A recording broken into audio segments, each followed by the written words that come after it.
Join Brett Sprigg and Michael Price, Jeff White and Matthew Primus. It's the Suns and the Pies. It was a win for the ages. It's running out towards the boundary. That's it. It's gone for four. Australia have won an extraordinary victory. What about that? Can Australia continue the momentum and move one step closer to retaining the Ashes? Tune in tonight as the second Ashes test continues, live from Lord's. What a game of cricket. The Ashes. On ABC Sport Digital and the ABC Listen app. Just look for the red cricket button. ABC Sport.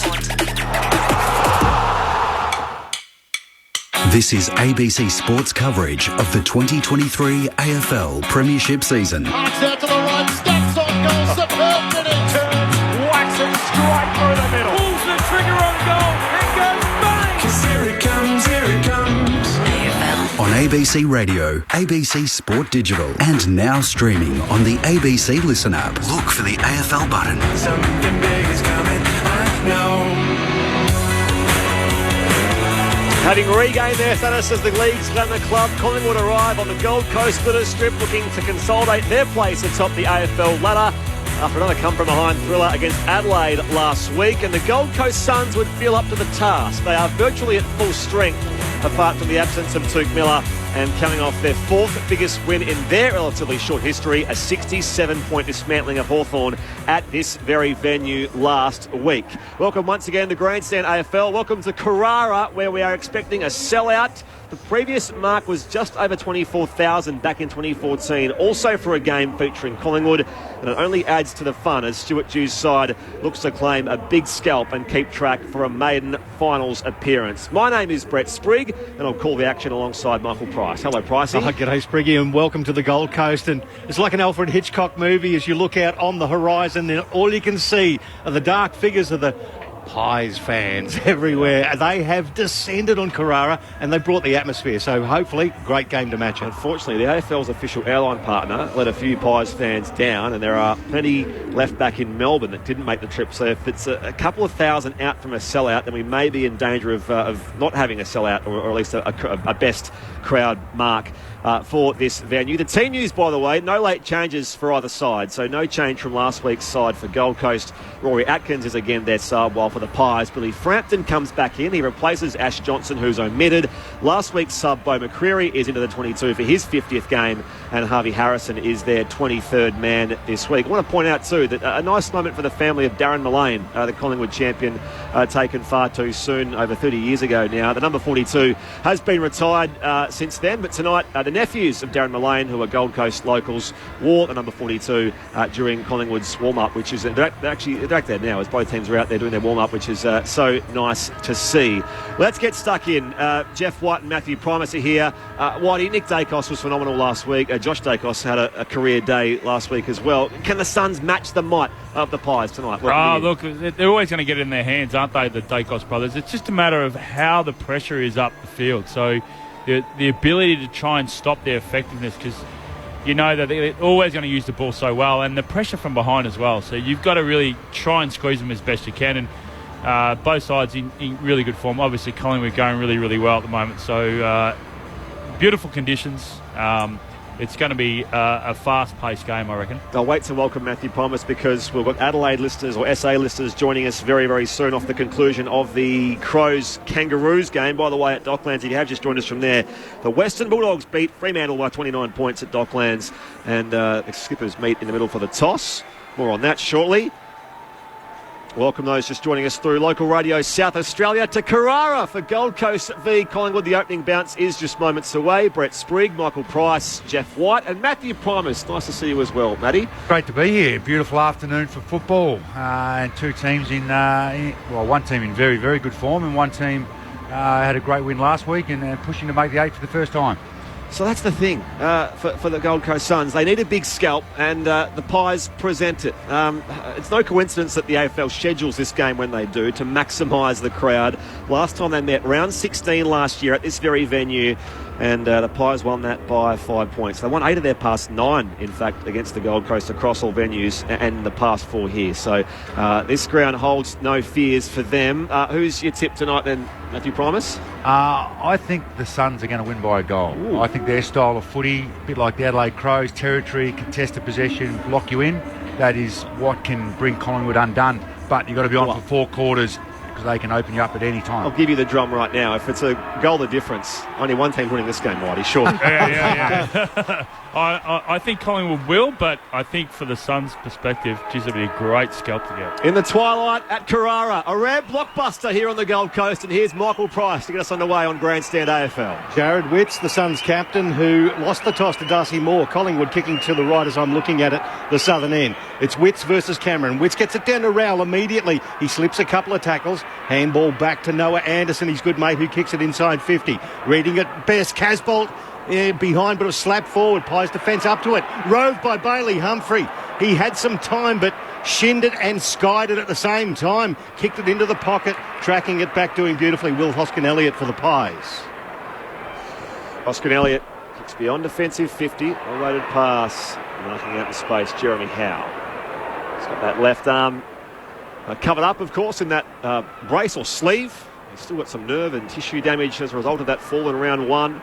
Toward the outer side he goes, off hands. In there was Collins, and it's a throw-in on the Narang River wing here at Carrara. No score in the opening 40 seconds or so. Chance there, Bailey Humphrey, but on the opposite side for him. I think he had more time than he realised, to be honest. Golden opportunity, just not taken. The pressure's on early here against the top side on the ladder. Throw in at the back of the pack. Taylor Adams tumbles it inside 50, coming out reading it Ballard. He left it behind though. Myercheck entered, gathered, then got tackled, holding the ball. Well, Ballard made up for the initial mistake, came back and nailed Myercheck, so he'll get the free kick in the right back pocket, more or less. Short kick to find Anderson. It's been good in the absence of Tuke Miller, especially 28 disposals, 13 contested possessions, averaging each game in that time since Tuke Miller's absence. Anderson goes on the angle here, beyond defensive 50. Collins from right half back. Short kick up the line now. Juggled down there by Swallow. Intercepted by Myercheck. And the Pies got the overlap again. The brothers Dacos combine. Nick to Josh. Going high inside forward 50. A little shove from Mac Andrew on Cox. And the Gold Coast defender is paid the mark. Good use of the body from Mac Andrew. Short kick to McPherson. Still at full back for the Suns. He wants to go back out to the opposite pocket. Finds Powell. So Will Powell, the Western Australian, went left and wants to go laterally again. So he's gone back into the opposite pocket to find Charlie Ballard, the South Australian. His kick. Nice little slipper. Finds Collins at right half back, just outside the arc of 50. Now Sam Collins kicks it to the wing. Witts had the sit, did well. Got it down to ground. Oleg Markov, the former Sun, he gave the handball out to Dacos. Josh goes around onto the logo, lowers his eyes. A beautiful pass. A grass-burning pass found Myercheck. He had to get low to gather it, but took the mark on the arc of 50, slight angle to the left. That's what we're just talking about with the ability of the Dacos brothers, especially through the backward of centre, be able to hit up those leading forwards. And it's only early, Whitey, but no tags on the Dacos brothers. And I know a lot of teams have done that this year, and it's normally come back and bit them on the backside, hasn't it? Brody Myercheck, 32 goals, 13 for the season. He goes out to the right of the man on the mark, strikes it nicely. Oh, it's faded left. The goal umpire gave me all sorts of hope. It actually clipped the goalpost for one behind. So Pies open the scoring after 3 minutes, one behind. The Suns get the score. Grandstand AFL. Goalless last week, Brody Myercheck, which is the second time this year, game against the Crows. So keen to fill his boots tonight. Gold Coast will make it tough. Kick out here from Will Powell. Goes long beyond defensive 50. Out to the outer wings. Strong pack grab taken by King. Called to play on now around Darcy Moore. Little distance kick towards a 2-on-1. Outnumbered and intercept mark taken down there as they rebound the football through Noble. Noble plays on off half back. Room to bounce. Switches here. Back in the middle of Carrara. They'll find Maynard. Settles it down for a second. Hand pass off to Mitchell. Both players on injury cloud coming into this game, Maynard and Mitchell, but cleared to play tonight. Out the back, Lipinski in space. Hand pass back to Hoskin. It pulls it across the face of goal here for the Pies. Witts goes up. Had some contact coming the other way. Collins spins through here. Wrapped up down there as well for the Suns is Anderson. They pile in from all angles. The Pies can soccer it clear. It's picked up here, though, by Josh Dacos, who has a flying shot missing to the left-hand side. Couple of behinds early going the way of the Magpies. The Suns are yet to score through the opening 4.5 minutes here on Grandstand AFL. All their exits are wide, the Suns. They are the biggest boundary playing team. They love to come out nice and wide, but it hasn't helped them. A lot of turnover so far when they've done that. So Will Powell, that's an aggressive kick coming out of fullback, and it hit the point of the centre square. David Swallow, the recipient. His kick likewise beyond centre wing. Casbolt with fair amount of space too. He launches a big bomb into the pocket, getting there Holman, and well done in the end there by Murphy, who came across and spoiled the effort of Holman. Over the boundary line, we'll get a throw in 40 metres out from the Suns' goal. It was 2-on-1 then in favour of the Suns, so great spoil from Murphy to come across. I've gone on the opening term. Winners earlier today, Adelaide over North Melbourne, the Bulldogs over Fremantle. Suns and the Pies, early stages here at Carrara. Back in it comes. Witts up against his former side. Nick Dacos off to Mitchell. They can clear here. Tumbled up the line here by Hoskin Elliott. Now Lipinski collected by Ainsworth over the boundary line for a throw-in on the junction of 50 at left half forward for the Suns. A reminder, of course, your texts are always welcome. 0437 774 774. As the umpire wastes no time heaving it back in. On the flank here for Gold Coast. Their attacking zone. Witts palms it down. Off the deck here it comes to Anderson. Hand pass picked off. Josh Dacos did well. Hurried kick now by Adams. Back in the middle of Carrara. It's marked by Collins. So he wants to move it quickly. Gets inside 50. He had several to choose from, but reading it beautifully. Jeremy Howe. He's recognisable with that sleeve on, and that he peels off a beautiful kick short of the wing to find Myercheck. He's got a runner. He found him. McCreary, the handball to Hill. Chips it inside 50. So it goes now. Takes off. The right shoe is inside the right goalpost.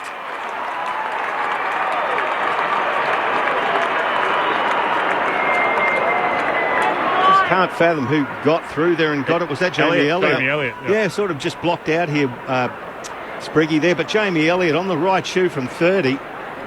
Goal umpire did a lot of work, but he just squeaked it in. 1 goal to the Pies. It was kind of attritional in the end, but 1-2-8 leads the Suns yet to score after 6.5 minutes of the first term. Just beautiful transition footy then from where Howe got it. He's kicked it on his non-preferred side out. Then McCreary's hard running on that 45-degree angle to set it up. But that's where they can get you. They're real, Collins' kick going inside forward 50 just needed a little bit more on the fat side. It was too straight. Poor kick, wasn't it? Yeah. But then just the ability, the transitional running from Collingwood is just superior. So Jeff White and Matt Primus, our experts on Grandstand AFL. Back in the middle, Rowell on his 22nd birthday. Breaks a tackle, tries to win the clearance here for the Suns. Out to meet the football, McCreary. Pendlebury, hand pass off to Crisp running by. Puts the Pies back inside 50. High towards the pocket. Mac Andrew over the back. And then it comes to Powell. Little kick here looking for Oyer, but it's marked by Hoskin Elliott. He intercepts again. 65 out from attacking goal here for Collingwood. He's been everywhere early. Down back. Both ends of the ground, Will Hoskin Elliott. 196th game. The Magpies, or in the AFL, goes high to the hot spot now. Witts stands tall. Mitchell comes through, brought to ground down there by Rowell. Loose ball, pounced on again by the Suns. McCreary gets there first though for the Pies and pulls it across the face to the right-hand side. So more opportunities so far for Collingwood, 1-3-9. The Suns yet to score in the opening 8 minutes here at Carrara on Grandstand AFL. Being a little bit more dangerous with the ball in hand, or more assertive. Well, that's an assertive kick that's coming out from Will Powell. Landed just on the arc of 50 and found Roses. He wants to play on. His kick over the half-back line to Long. The handball to McPherson, and his kick is pinpoint, and it finds Jack Lukosius on the boundary line between the wing and right half forward. He's looking long. He's looking inside 50. Reading it was Cameron, but he didn't go for the ball in the end. That opened it up for the coast ground level. Roses handball to Witts. Handball over there to Fiorini. The left foot under a lot of pressure. And he bounces it over the boundary line in the left forward pocket. It'll be a throw in. He needed to go then, Cameron Price. You called it. He dropped back, really ran hard as a ruckman to get back, but just pulled out the last second. It could have been a great chance to intercept Mark and start a chain again for the Pies. Overcast conditions here in Queensland are quite cool and windy. Not complaining, guys, by the way, just sort of not what you tend to expect. Pies with the first 9 points of the game. Back in it comes. Witts down to Humphrey. Moore got there first for the Pies. To intercept him. Underground hand pass again comes from Hoskin Elliott. And they come beyond defensive 50. Out there were 3-on-2. Strong grab taken down there by Ballard. Leads the competition for intercept marks. Fires the pass by foot now for Lukosius. He's just fall to the wing. Have a shot from here. On the commentary side. Suns go back inside 50 again. High to the teeth of goal. Most of them hit the deck. Picked up here by Maynard. Off to Howe. Quainate with a hand pass. Off to Markov. And the Pies are away off half-back. He has a bounce and goes across the arc of 50. Bobby Hill versus McPherson. This is a really speedy little contest there. Bobby Hill, now he's got Sam Collins to worry about, so it's a 2-on-1. He loses out. Collins gets the handball away. Hill interjects and provides the tackle to turn the bowl over for the Pies. Now it dribbles out close to the boundary line. No, the umpire's going to drag it back. Took his legs out, Bobby Hill. That was accidental, though. He was trying to keep his feet. Accidentally fell over, tripped him over. So it's going to go back to the wing. It'll go against his initial opponent in Darcy McPherson, who goes backwards to find Sam Collins at half-back. Best and fairest of a few years ago, Sam Collins, 2020. Now it's with Lukosius. Just thought of half-back. Pulls the kick wide now for Powell. Debuted against the Pies back in 2018, Will Powell. High inside 50 again they go. Casbolt's lurking down there. Slaps it down now. Trying to get something going. Humphrey. Quaynor lays the tackle as well and gives away the free kick. It was a little too high down there on Holman. And it will be a set shot for the Suns. 35 out on a 45-degree angle, or perhaps better than that. I like the Suns off from the half-back line. You noticed a few times. You called it, Price, here. They're really aggressive 45-degree angle kicks on the centre half-back. And that's allowing them to have this counter-attack really quickly. And like Matty said before, they tend to go wide. So the instructions this week have been, let's go direct. Nick Holman, a recent 100-gamer, on the approach to the scoreboard end. Moves it all the distance here and misses the left-hand side. There's a full-butted kick. Missed the line of score. It's the Suns' first score of the game. It's the Pies 1-3-9. Gold Coast one behind. 11 going here in the first term on Grandstand AFL. The immediate kick in. It's taken by Markov 40 metres from goal, and he wants to move on. And kicks it outside the arc to left half back to find his skipper in Darcy Moore. He wants to go long. Oh, sorry, no. That's Murphy. Headbands confuse me. Long kick towards the outer side. Big punch down to the ground level by Witts. Picked up by Fiorini. He's dumped into the ground. Good tackling effort, but umpire's going to come in and ball it up on the outer side. The Nerang River side of Carrara. 17 degrees here tonight. They say it feels like 14 if you use that vernacular with the Bureau. I bought the tanning lotion. I'm disappointed, Pricey. Don't worry about that. Sorry for the image, by the way. Chris gets the hand pass away. Weller for the Suns goes to intercept. Lost the handle, though. Tries to soccer it forward. Mitchell over ahead of it as well. Crisp. And now Hoskin can just hack it forward. It's onto the chest, though, of Sam Collins, who intercepts at right half back here for the Gold Coast Suns. Magpies by 8 points. Gets a little Carrara. Howe gets up there, knocks it to ground here. McCreary back to Mitchell, turns at the bullseye, has options on the left boot, goes towards half forward, and it's marked there by Nick Dacos. And we'll mark it 52 out, slightly left of centre. Well, plays on now, gives it everything from 50. Nick Dacos rides it home to the left-hand side. Another minor score, 1-4-10 Collingwood. The Suns one behind, 13 on opening term here on Grandstand AFL via ABC Sport. You can see what the Suns are trying to do. They're 34 kicks and 10 handballs, so they're trying to own the ball and shift it around. But if they make one little mistake like Collins did then, the Pies can certainly make you pay on a turnover. We've had 6 scoring shots in the game. 3 of them have hit the post as the ball gets kicked outside defence by the Suns. Rove by Oya. His handball is cut off. Now the Pies with a chance. Crisp from 50. Goes for Myercheck in the pocket. Overcooks the kick out of bounds on the full. That was a golden opportunity as Myercheck had broken away from his opponent in Collins and had the space. But the Suns in the right back pocket through Will Powell, and he just measures a pass a little bit further to Locke Weller.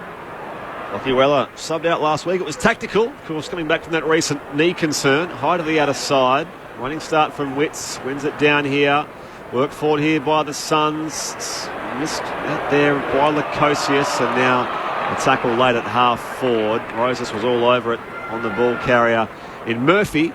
So a ball up, 60 out from the Suns attacking goal. Collingwood by 9 points here in front of a predominantly black and white crowd as Frampton goes to intercept. Oya does well for the Suns, puts it inside 50. Howe spins out of trouble, shares it to his captain in Darcy Moore, and the switch is on here for the Magpies. McCreary marks in the right back pocket. Yeah, well done. It was held up there by Powell. Good running to get in front of McCreary. Umpire says play on now. McCreary's little chip pass to Maynard just gets outside the arc. He goes long down the wing, reading it beautifully in defence. Collins just got in front of Myercheck. Couldn't take the tumbling chest mark though, took it over the boundary line. Throw in on commentary wing. They've done well the last couple of rebounds, the Suns. They've held them up. You can see the Pies want to keep the ball in motion all the time, but they've done well to lock it in their last 2 rebounds. Or stoppage on the wing. Nearest to us on the western side. Back in it comes. Frampton and Casbolt both missed it. Out the back, Lipinski shares a hand pass to Chris. He's in space, the 2-time best and fairest. Out the back, Elliott shows some good pace here towards the pocket. He was run down. Ballard never stopped chasing. Elliott keeps it alive. That is absolutely freakish. He had the goalpost for company, tapped it back alive into the goal square, ran a play, came back in their field of play and towed it through for his second goal, Jamie Elliott. Now the umpires will check this just to make sure the ball wasn't yet dead. But that is absolutely stunning stuff from Jamie Elliott for Collingwood's second. And brilliant instinctive work. Like, just... It hasn't crossed the line there. Review underway. Knocks it, still alive. And sort of rolling toward the goal line. He runs around the goalpost, or... Yeah. And He through. does. Runs around, comes back. That's a goal. That is absolutely freaky. Through by the Collingwood attack. The foresight and the... But the way the ball rolls too, it actually rolls slightly away from the line.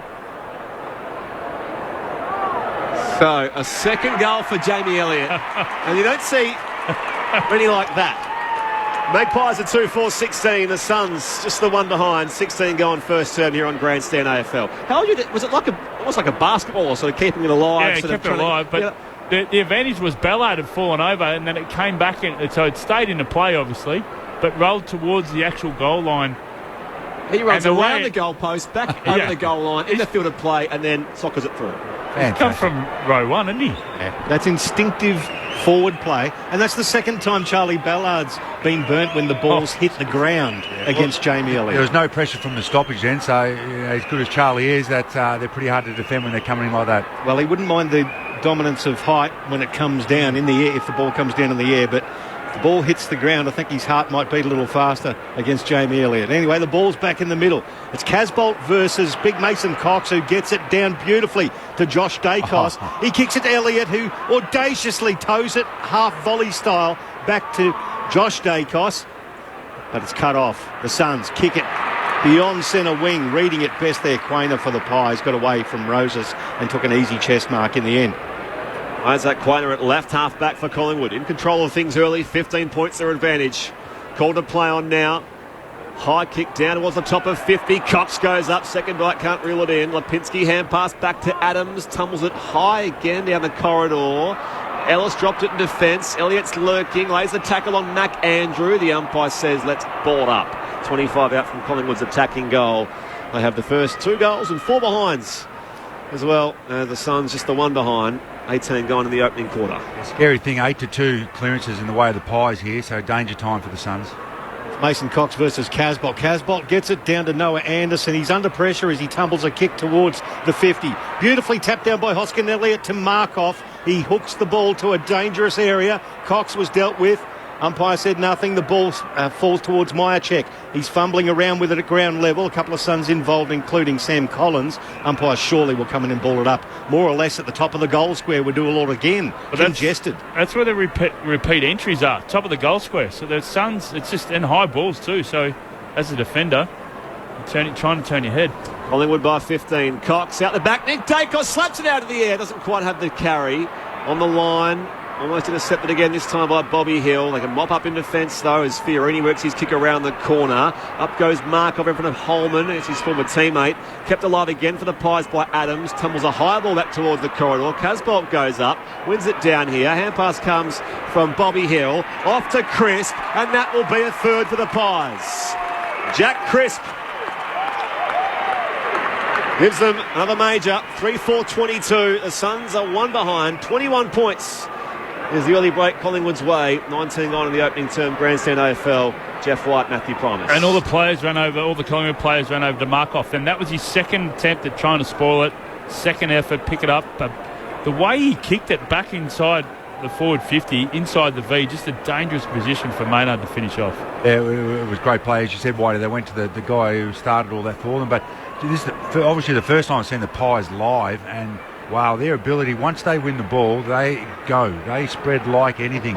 Whether you're back mid-forward, they just go on the bike and they share the ball, and there's options everywhere. If you're a little bit off defensively, which the Suns are at the moment, you're going to get a scoreboard like it is reading now. It is impressive to watch. It's almost metronomic, isn't it? As soon as the ball goes out, they are like a spider web. Bang, out. Once again, Cox gets it down, towed forward by Mitchell. It's going to half forward again for the Pies. They've got another chance through McCreary. Even tackled, he gets the ball towards the pocket. Now Frampton's on against Ballard. Coming in Anderson to help out for the Suns. Gathers the ball on the boundary line. He kicks it to a 2-on-1. At the back, Quainer. Oh, geez, I'd pay that over the top of Witts, actually, but the ball got extracted from both of them. It's stuck underneath several players, and the umpire's going to ball it up. I thought he had enough of that. Witts come out a bit. Yeah. For his left hamstring. Follows up here. Brought to ground, though, by Cox. Anderson's hand pass picked off by Nick Dacos. Follows the kick inside forward 50 on the bounce. Flanders tries to go back by hand at clean bowled Rowell. Gathered here by Mitchell. Now Josh Dacos puts them back inside 50. Adams didn't have enough of the mark. So it was play on. Mitchell tunnels in as well. Hand pass off to Flanders. The Suns can rebound again through Will Powell. He just launches a bomb to the wing. It's a kick and hope. Casbolt made it a big contest. At ground level, Roses tried to slap it to Witts. He overran it. Mason Cox came in, slapped it further on ground level. It's sharked by the Suns. This is heavy, congested footy, but it's good pressure. The ball's still stuck under several. It's like a rugby maul. Picked up by Matt Rowell. Tackled into the ground. He lets it loose. Now it's Lockie Weller. He's tackled there by Murphy. And he's tackled illegally by Murphy in the back, says the umpire. So that'll be a stoppage for all the players to get into a different zone. Lock Weller will have it just forward of half back. Great defence. It's a quick free kick, and already they're in their positions, Collingwood. They've hit time on. Collingwood by 21. High towards half forward for the Suns. Strong grab taken by Swallow, but the umpire spotted a free kick here. Will go Collingwood's way. Murphy was kept out of it. So at left half back, he plays on by hand. Wins today Adelaide by 66 against North at Adelaide Oval, while the Bulldogs beat Fremantle by 29 points at Docklands. Essendon Port still to come at the MCG later on. Magpies by 21 here. From left half back they go. Big kick from Maynard. That booming left peg goes to the outer side. Gathered again by Josh Dacos. Back to Pendlebury. Just works it through traffic. Nick Dacos had to work to get there. Pressure comes from Oyer. Noble back to Mitchell, off a step. High ball inside 50 again. Going up, watching it. Leaving it behind down there was Ben Long. Intercepted here by the Pies. And strolling in, Bobby Hill can snap from close range and pop it through. Bobby Dazzler lights up the glitter strip here on the Gold Coast. And the Pies are all over the Suns with their fourth. 4-4-28 plays just the one Gold Coast behind. 23 gone first term. Grandstand AFL. Jeff White, Matthew Primus. They are so clean off the ground. That is. Yep. Yeah, that passage there. I mean, Pendlebury had no other options but to kick it through because there was Witts there. So he's kicked it below Witts's. Instead of kicking over his head, he kicked it along the ground. He kicked a bounce pass. He's kicked a bounce pass towards Nick Dacos, who's so clean. Hand pass, bang. Then it's gone in. Bobby Hill's sat under it. He didn't want to go for the mark. The mark's dropped. He picked it up straight away. Gone. They look so stunned. Clean. Don't they, the Suns? They look stunned. Like what they're able to do. What Whitey mentioned there. They just looking on as if, hey, how'd you do that kick? How'd you do that handball? How'd you score that? They're way out of the depth at the moment. Well, they're down 26 in disposals and looking like it as Witts gets the clearance towards centre-half forward. Markov with a good spoil. It was well roved, but cut off by Quainer. They're off again, the Pies. Quainer with the handball to Pendlebury. He goes backwards to Mitchell at half-back. Mitchell now, his kick not his best. And it's cut off there by Darcy McPherson. Now he wants to go quickly. He goes into the corridor, finds Flanders. His 20-metre kick just beyond the centre circles finds Braden Fiorini, but there's not a lot of movement in front of him, Spriggy. 100% game time last week for Braden Fiorini. Goes high inside forward 50. Big leap from Casbolt. Brought up there in front, though. Darcy Moore to intercept. Lays off the hand pass to Noble. Quainer almost spent it before he had it, but finds Josh Dacos running by. And he's got a bit of space here for Noble again, who ran on. And Mark's on the outer wing. Yeah, it's beautiful spread. Pies by 27. 24 gone here in the opening term. So Noble's kick goes high towards half forward. Roved here by Rowell. Shrugs the tackle. Humphrey bursts by here for the Suns and kicks to the outer side. And they can just settle things down for a moment. The kick comes back inboard now for Fiorini. He's 65 from goal here. This kick inside 50's got to go offline. They kick it straight. Moore and Howe and those guys will just intercept it. They'll eat it up. Welcome Gold Coast listeners joining us from the NRL. This is the AFL at Carrara. Collingwood travelling here to face the Gold Coast Suns as King takes the mark. It wasn't paid. Hand pass off to Swallow. Tumbles it towards goal here. Casbolt tries to keep it alive. Howe was run down. Great defensive pressure it was by Flanders. The umpire says, give it to me. It's Collingwood by 27 points here. 25 gone in the opening term. You're with Brett Sprigg, Michael Price, Jeff White and Matthew Primus here on Grandstand AFL. Umpire throws it up at the top of the square for the Suns. Cameron gets it down for the Pies. Another scrap at ground level. Josh Dacos. Handball back to Cameron off a step. McCreary did well, got rid of his opponent. The umpire's got a whistle on play. Oh, he didn't do well. He was holding Lockie Weller, so it'll be a free kick to the Suns. 45 out. It's a very tight angle to the right, but Weller must be confident. He's turned his back on everybody. He's gone back and said, I'll have a shot. Didn't look much in it, did he? No, it didn't. I thought it was he pushed him in the back, McCreary, but anyhow, the ump was in a better position than us. Thought it was good body work myself. Never mind. But Lockie Weller hasn't kicked a goal this year. He's had the comeback from that ACL. On the arc of 50, he strikes it nicely. It won't have the distance. Moore gets up and touches it through. He saved the certain goal, Darcy Moore, with the outstretched fingers. 2 behinds for the Suns. They trail the Pies 28. It's a 26-point margin with 2.5 left in the first term. Darcy Moore kicks out from goal beyond defensive 50. Wants to find Quaynor, does so. It's a perfect kick. Lays off the hand pass for Josh Dacos. It's got a man breaking for Amari McCreary in his 50th game tonight. Quaynor kept running as well. He was too quick for Holman and Ace Oyer as they go inside forward 50 again through Frampton, going up in the 2-on-1. It was great work to get back there from Ballard. And he knocked it away from Jamie Elliott, who was searching for a third goal. And the Magpies 5th, but it's the visitors who lead here by 26 points. 26 gone here in this opening term. Yeah, that's the difference between Ballard versus Elliott in the air and on the ground. The throw in for the Pies in the forward pocket, roved by Mitchell. Flying shot, skews off the left boot out of bounds on the full. It's going to be a free kick. It'll be taken for the Suns by Brandon Ellis, the former Tiger, premiership player. In the right back pocket, nobody standing the mark. He literally can saunter out and just deliver a 20-metre pass, and he finds Lockie Weller. Weller's been busy. In his second game, his return goes toward the outer side. Out of a pack, they converge now where Casbolt gave a shove, and it will be a free kick going opposite number. Darcy Moore, his way. Collingwood in control here.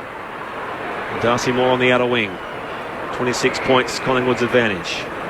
Call to play on the Magpies skipper. Effortless kick inside 50. Cox was outnumbered. Powell lurking. So too down there Anderson. I think Dacos tried to break a tackle. Dispossessed. He was penalised here, and the advantage is played the way of the Gold Coast Suns. The exit kick comes to Casbolt to get on the outer wing. The former Blue, he sees Ben King on the lead. It was a good kick, but Murphy spoiled well. At ground level, King was grabbed, didn't have it.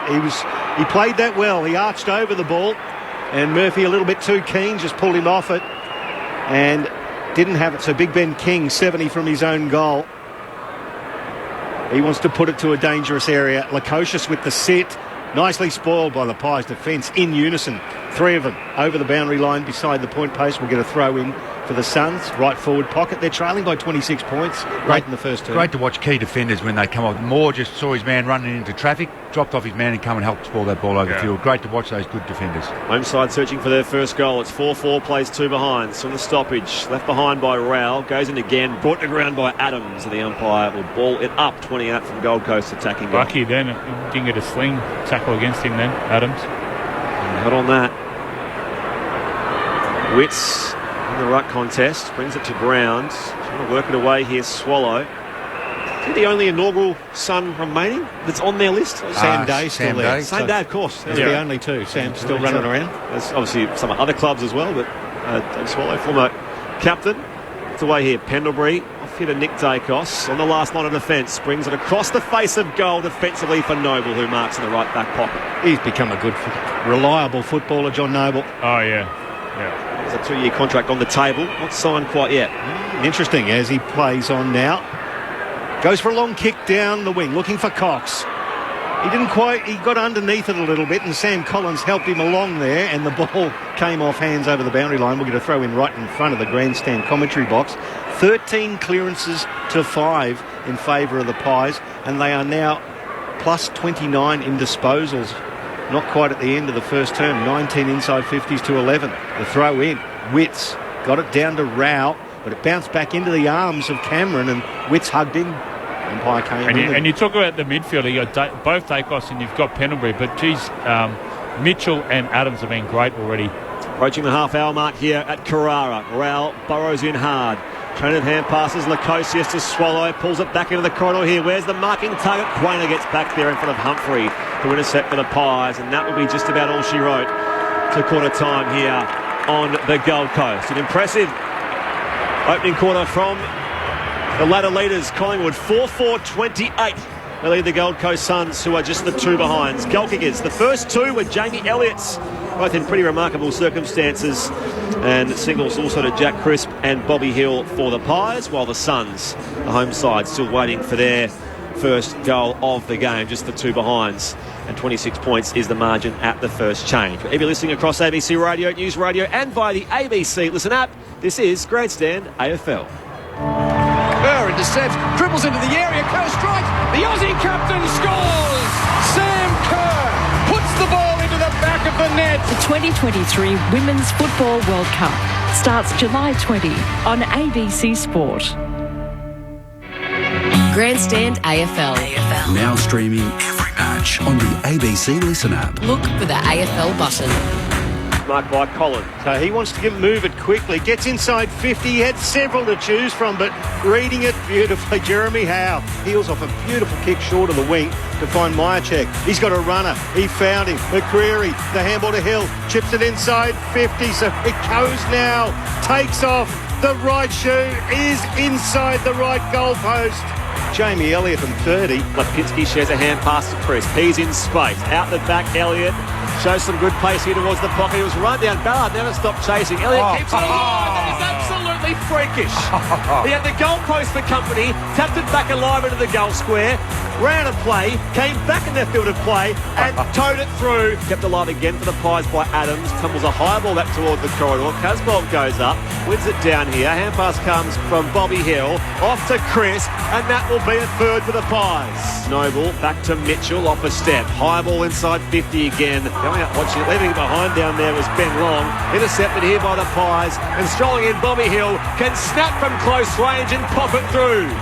Bobby Dazzler lights up the glitter strip here on the Gold Coast, and the Pies are all over the Suns. The 2023 AFL season. On radio, ABC Sport Digital, and now streaming on the ABC Listen app. That's the story of the first quarter here at Carrara. Elsewhere, Adelaide beat North Melbourne by 66 points, and the Western Bulldogs over Fremantle by 29 points. You're with Brett Sprigg, Michael Price here at Carrara, and our experts are Jeff White and Matthew Primus.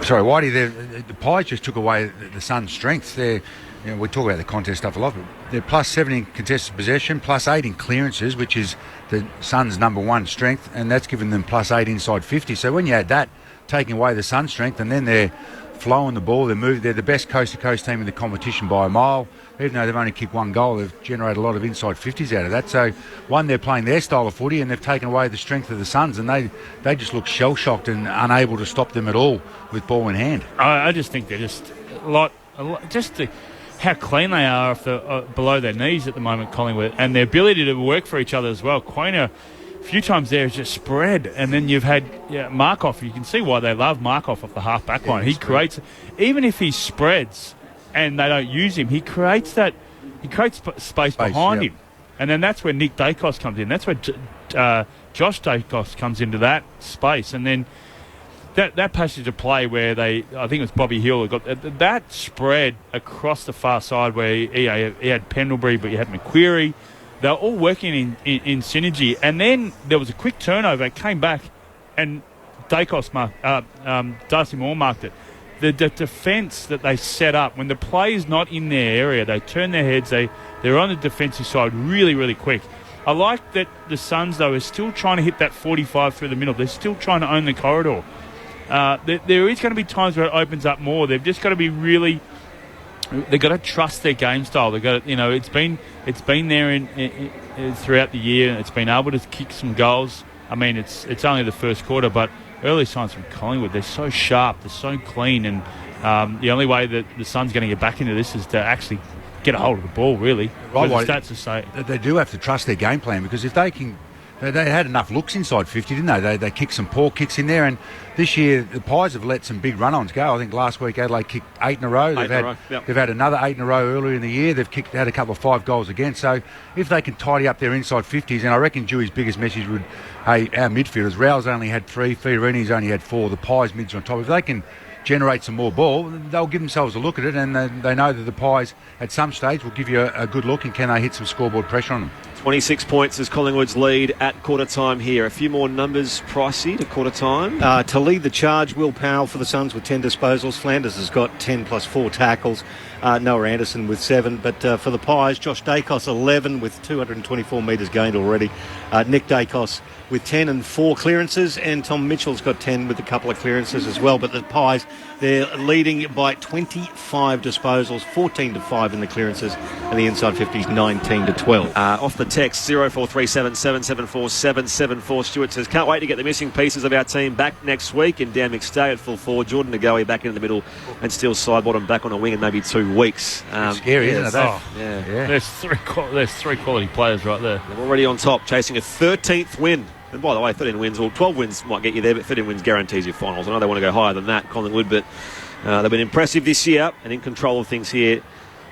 They're part of 5 goals. With the second term about to get underway here at Carrara. About 20,000 in, hopefully a few more. I mean, I know there were flight difficulties, unfortunately, which might cost us a record crowd, but we'll see how we go. In the meantime, the Suns need to respond here. The first clearance goes the way of the Pies, and Crisp gave the fend, kicks hurriedly towards Bobby Hill, coming out to meet the football now. Deflects out to the wing. Bobby Hill goes to gather again. Too quick for Fiorini. Sends it towards half forward. It's bouncing out of bounds for a throw-in.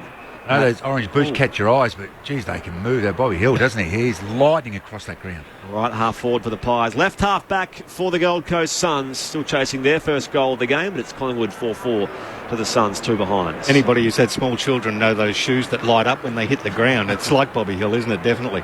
The throw in across the half forward lines, towed forward. Adams claims the mark. It only went 6 metres, surely.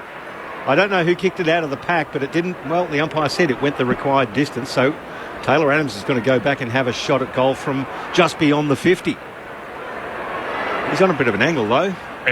Him in synergy with Mitchell have been great tonight. Just when that ball hits the ground, they're front and centre every time. And it was Scott Pendlebury whose foot has been credited with that hack out of the pack, and knowing his experience and class, he meant to do that every inch. Now here's Adams from 50. He strikes it nicely. Free kick to Cox. They were wrestling in the goal square. Yeah, and, I was going to say. Andrew Mack threw him around when he didn't have the ball. And well, I thought the ball was going down the field. It's against Cox, It's against Mason Cox, against Mac Andrew. There you go. Look, the umpire was waving like a traffic cop. I didn't know what was going on either there, Matty. But the Suns are going to have the ball. It'll go back to the arc of 50, and it's going to be with Will Powell. And then there's the defence. The Collingwood have set up so quickly, got no options at all. Powell, Exeter's defensive 50 up to Weller at left half back. The lights taking effect now. Dark, cloudy sky overhead. The Saturday twilight here on the Gold Coast. They come Fiorini up the line. And looking to lay off the hand pass and get something going. Flanders does so now. Fiorini keeps running just forward of halfway. High inside, forward 50 they go. Casbolt goes up. Does he pull it down? No, umpire says play on. Hand pass comes to Witts. He snaps towards goal. But Josh Dacos is waiting back there on the last line to bring it away for Jack Crisp, who marks on the paint of 50 here defensively for the Pies. Oh, Cox had the set. Mac Andrew read it from 20 metres away, fisted it forward. Bobby Hill gathered, tried to get around a couple, still managed to keep it for the Pies. Quainer, his handball, back to Crisp. He's confronted by Rowell on the logo. Dropped the ball and now picked up by Lukosius. He tried to measure a pass to Casbolt, who stood still while Jeremy Howe got around him. Howe dropped the mark though. It's picked up now by Quainer under a lot of pressure from Ainsworth. Gives it back to Howe. This basically been pushed back to the arc of 50. Through Markov, through Moore. Aggressive, beautiful kick into the middle to Maynard. Straight down the middle. The Pies are going easy. Here's Bobby Hill. The striking boots take it 40 metres out, 45 degrees to the left. That was movement quickly. And there's another lead on, poor marking by the Suns. And it's going to be Taylor Adams who floats down into the left forward pocket and takes the mark, but he's on a tight angle. Really poor by the Suns forwards. I'll go after this Pricey after he kicks this goal. Well, he's facing inboard, so it looks like he will curl it around with the right foot. He'll go from around about 25 metres. It's a good look for a right foot curl. We're right behind it here in the grandstand commentary box. He's called to play on. He hits the fat side of the pill. It floats an awkward backward torpedo towards the right forward pocket. Rove by the Suns. There's a free kick on play. Oh. It's going to go to the Pies, and it's going to go to Mason Cox. Jared Witts and McAndrew collectively throw their heads back as the big American lopes back and will have a shot. 45-degree angle to the right, but he's only 8 metres out.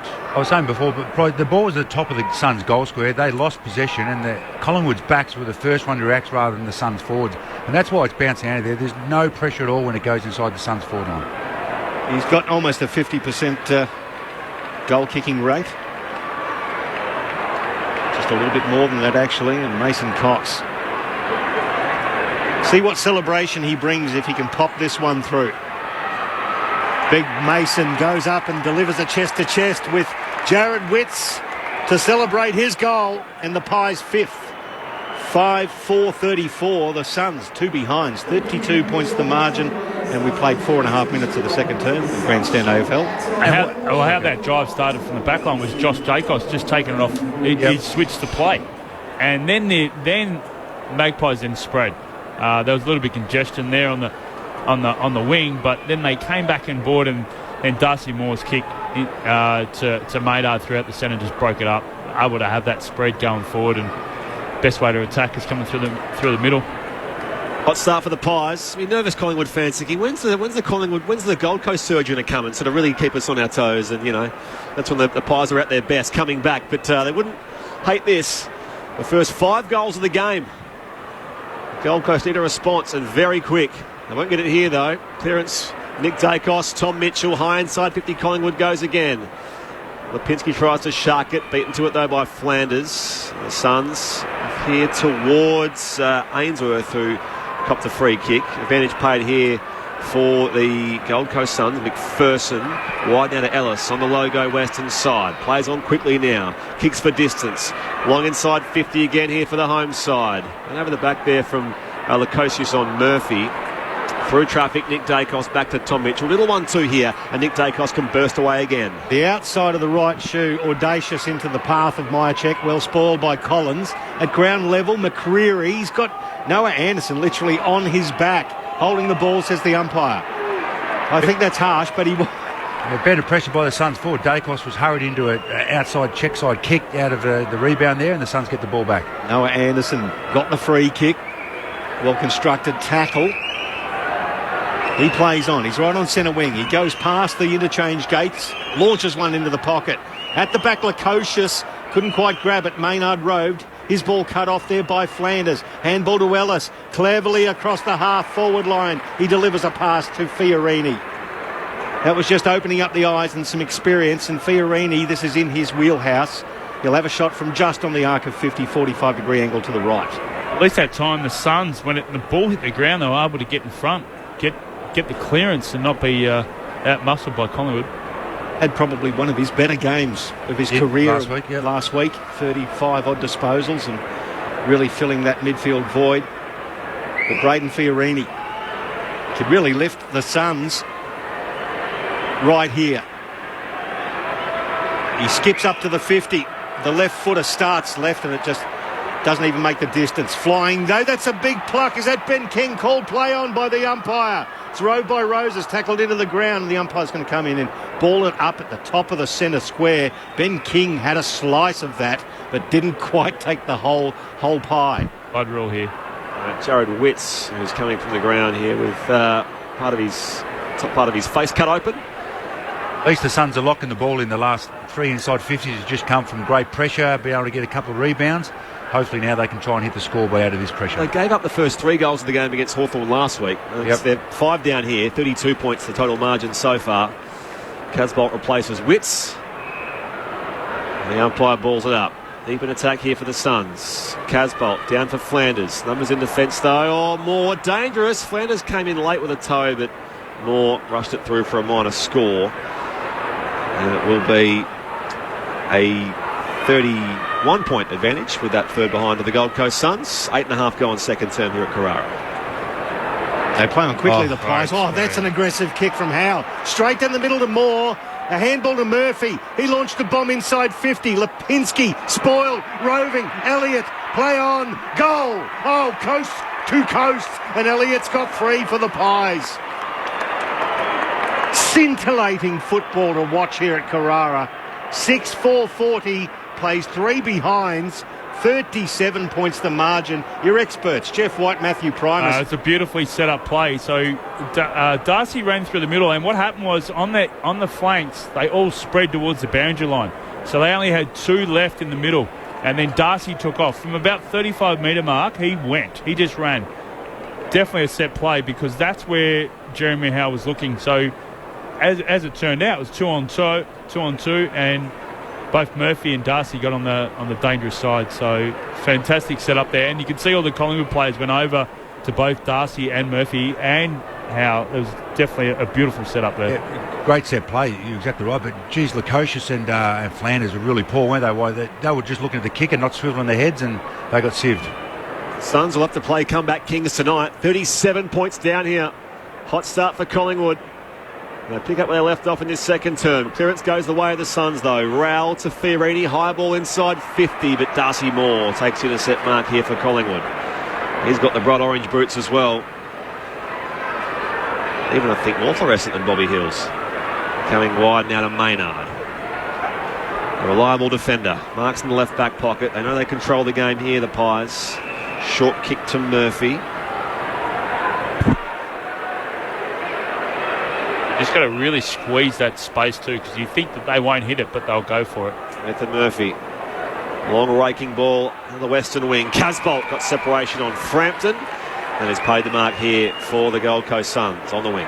Certainly uses his bulk to his advantage, and Frampton's not a small boy either. But Levi Casbolt launches one towards half forward. Moore with the front position, actually spoiled by Lukosius. It gave the Gold Coast a chance at ground level through Ellis. He gathered and he was tackled immediately, dropped the ball. Just the pressure from the Pies at ground level is enormous. And Josh Dacos, this will be disposal number 14 for him as he takes it at left half back immediately, wants to play on now. It's a long kick. It's in the Myercheck and Frampton direction. Myercheck, good contest, spoiled, but it was roved by Anderson for the Suns. Handball backwards to Long, backwards to Lockweller, and he chips a 9-9 to Lukosius, who has to hold up. He's got Frampton standing the mark, just short of centre wing. Number 2 pick from half a decade ago finds Casbolt, marking just forward of halfway. Swings it around here for Ellis. Still a long way from home, 75 out. Can they make something of this attacking foray, the Gold Coast Suns? High toward the teeth of goal now. Up goes Swallow. Knocked back here for Jack Crisp. Hand pass from Mitchell, Noble, and now Pendlebury can rebound them off half back with that reliable left boot. And now it's Mark. Still running here is Frampton. In space, 65 out. Unguarded goal square. All the way for Billy Frampton. Welcome back, Billy. Another coast-to-coast effort for the Magpies. And they are cutting the Gold Coast Suns to pieces on their own deck. They're out by 43. 12 go on second term. The scoreline 7-4-46. The Gold Coast Suns remain stuck on 3 behind. And here was the ruckman. And Murphy, I think was it Murphy got the finger tipper from Pendlebury, but then Frampton just came from the centre half back and ran through the middle, and what a great finish. But what about the rebound, Whitey? They walked. No, they didn't walk. They jogged out there with no pressure. A couple of handball receives. We're a broken record at the moment, but their defensive pressure is non-existent at the moment, Suns, and they are copping it right on the scoreboard because of that. Stuart Dew used that term during the week. They'll cut you up if you're not careful. That's what's happening so far tonight. 100%. There was a long kick, top of the goal square, a crumb, and they were able to get a crumb and waltz out uncontested all the way up the ground. So basically the message is from Drew is that there's too many guys that are ball watching right now. Yep, exactly right, Whitey. Suns go forward with a clearance here. Oya, he gets it back to Anderson. Now through traffic, he escapes, did beautifully, straight down the corridor. 1 bounce, 2 bounces, gets to the 50, top of the square. Darcy Moore, he spoiled it beautifully, straight through the behinds and spoiled the party for the Gold Coast. And the Collingwood skipper had it on a plate. 1 behind, that's their 4th, and they're now 42 points behind the Pies. Darcy Moore on the kick-out duties. Buys some space in the left-back pocket. Drives it long to the western side. Going up down there was Ben Long. Out the back, though, McCreary for the Magpies. Kicks into space. Coming out to beat the football, Ballard. Lost it again. McCreary follows up. The Magpies get it back. Swings it back into the corridor. Strong grab from Darcy Cameron. Plays on quickly here. Bursting toward the pocket. Meyer check, but Bobby Hill kept his feet. Gave a shove, though, into the back of Ben Long. In fact, Will Powell, it is, takes the free kick at fullback for the Gold Coast Suns. It's the Pies by 42. 14 go on second term on the Gold Coast. Will Powell getting plenty of the ball. He gave it over to Darcy McPherson, and he searched for a pinpoint pass on the behinds, on the boundary line, looking for Ainsworth. He kicked it out of bounds on the full. Now it ends up with Taylor Adams. He lowers the eyes. He's got Elliott on the lead. Hits him. 40 out. Well, it's a tight angle to the right, but Jamie Elliott can do anything in front of goal. And Pricey, that was a poor turnover by McPherson, but when teams in AFL turn the ball over and it's a slow play, they'll flood back in the opposition's forward 50. There was 9 Suns players outside the Pies forward 50. Too much space, and they're too skillful to allow that. And sometimes you've got to be aware of the situation. You're down by 42 points. You're not going to attack as hard as you can. You've got to try and stem the tide and set up in defence. Jamie Elliott has 3. He comes in. Pies fans behind the goals, love it at Carrara. Jamie Elliott's got 4. The Pies have 8, and they're doing it in a canter at the moment. 48 points the margin, and we're only 14 and a half minutes into the second term. Grandstand AFL on the Gold Coast. I'm stunned, Spriggy. It's a Magpie masterclass. It is, and and we've been saying this for the whole game at the moment, but just that when the ball hits the ground, that play by McCreary on the wing, he had no other options up forward. So what he did is he dribble kicked it short to keep him play, and then chased it down, and then grabbed the ball, and then his kick inside it's a centre half forward was unbelievable. In one word, sum up the Pie: dare. They dare to do anything that will result. They put pressure on you, and they ask you a lot of questions, and at the moment they're going at 80% efficiency, so the Suns just cannot stop them at all. Jamie Elliott's best return of the year so far already, and there's still most of this second term to go. Another half after that. Clearance goes the way of the Pies again. Mitchell, Nick Dacos, Shepherd's on Rao, old school teammates. And there's Pendlebury, just waddles through traffic, finds Noble, just 4 and halfway here. The Magpies. Kick was smothered by Rao. Follows up now on the wing. Can they make something of this? Marking in space, and the man down there was Lukosius as Rosas works to get back there. Lukosius is 75 from goal. Swings it back into the corridor. Going up there, Swallow. At the back, though, Murphy for the Magpies. Pendlebury and Noble again has room to kick to the man in space. And it's Josh Dacos who marks on the wing. Oh, he had Lockweller coming off the bench, and he gave the ball to Lipinski. Back to Dacos under pressure from Ellis. And it's gone all the way to the arc of 50. Suns still competing for the ball. Ellis picks it up. He's tackled by Dacos. Into the ground, the umpire comes in and says he'll ball it up. It's 70 metres from the Collingwood goal, and they are looking irrepressible at the moment. 16.5 gone in the second term. The umpire will throw it up. Cox versus Witts. Cox with the second tap, got it into the arms of Darcy McPherson, straight up and down the chimney. Cox has another go, fists it forward, rode there by Flanders, tackled into the ground, handball now Anderson. He'll try to go forward and does. It's a long kick.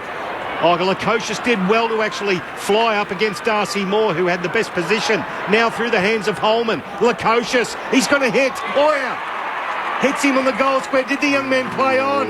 Oh boy, I reckon he was close. But he's going to have a shot from almost point-blank range,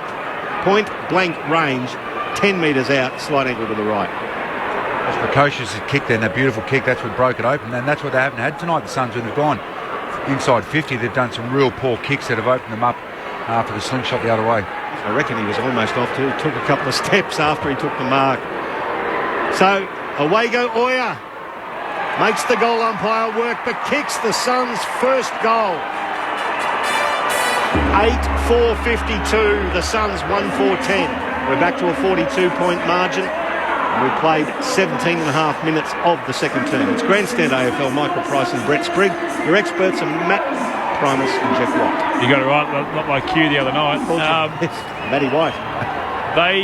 The ability to spread from the half-back line is so powerful from Collingwood, but can be the Achilles heel if you get them on the turnover. The only way you do that is when you get the turnover the halfway mark, and that's how they've been able. That's what Adelaide did last week. They were able to suffocate their transitional run, and then they were on the onside, and they were able to kick goals against Collingwood. But that was the only way they could do that right now. And that's the Suns' strength, Whitey. They're the best in the business at doing that, but tonight, a long way off it, aren't they? Ace Oya, they were against the Pies last year in this same game. First goal, first kick on that occasion. He's got the Suns' first goal quite late here, though.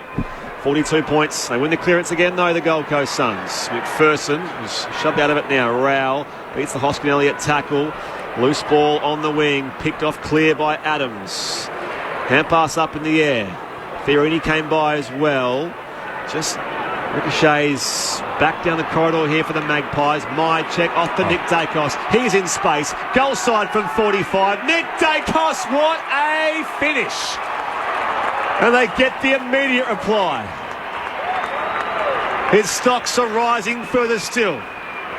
It's not second-year syndrome. It's just there is no ceiling for Nick Dacos, the Brownlow medal favourite. And the Pies get it back to a 48-point break as we approach time on here in the second term. 9-4-58 to Gold Coast 1-4-10 here on Grandstand AFL. And then you have one of their tallest players on their list in my check. One grab off the ground. What about their beautiful pickup? Their knock-ons, Whitey. It's a bit of Richmond, isn't it? Where they don't take possession of the ball, but they knock it into space, knock it to the advantage, and there's not a stat for it, but it just keeps the ball constantly going in motion the whole time. It is terrific to watch the synergy of the Pies. But if you do that, then you have to pick it up really clean. You have to have that's a strength, and it's just so clean and so brilliant to watch. Yeah, it is magnificent to watch. We're back into the middle of Carrara. Witts trying desperately, gathers this one down, but it's sharked by Nick Dacos, and they just chain the handballs. It's chipped forward there by Maynard into the path of Dacos. The audacious tap back. Will Hoskin Elliott to the top of the square. Bobby Hill, can he rove off hands? It's towed. Oh boy, he nearly did. It went through for a behind. This is almost Harlem Globetrotters versus Washington Generals, but the Suns aren't that bad. It's just that Collingwood are that good. 59 plays 10, 49 the margin.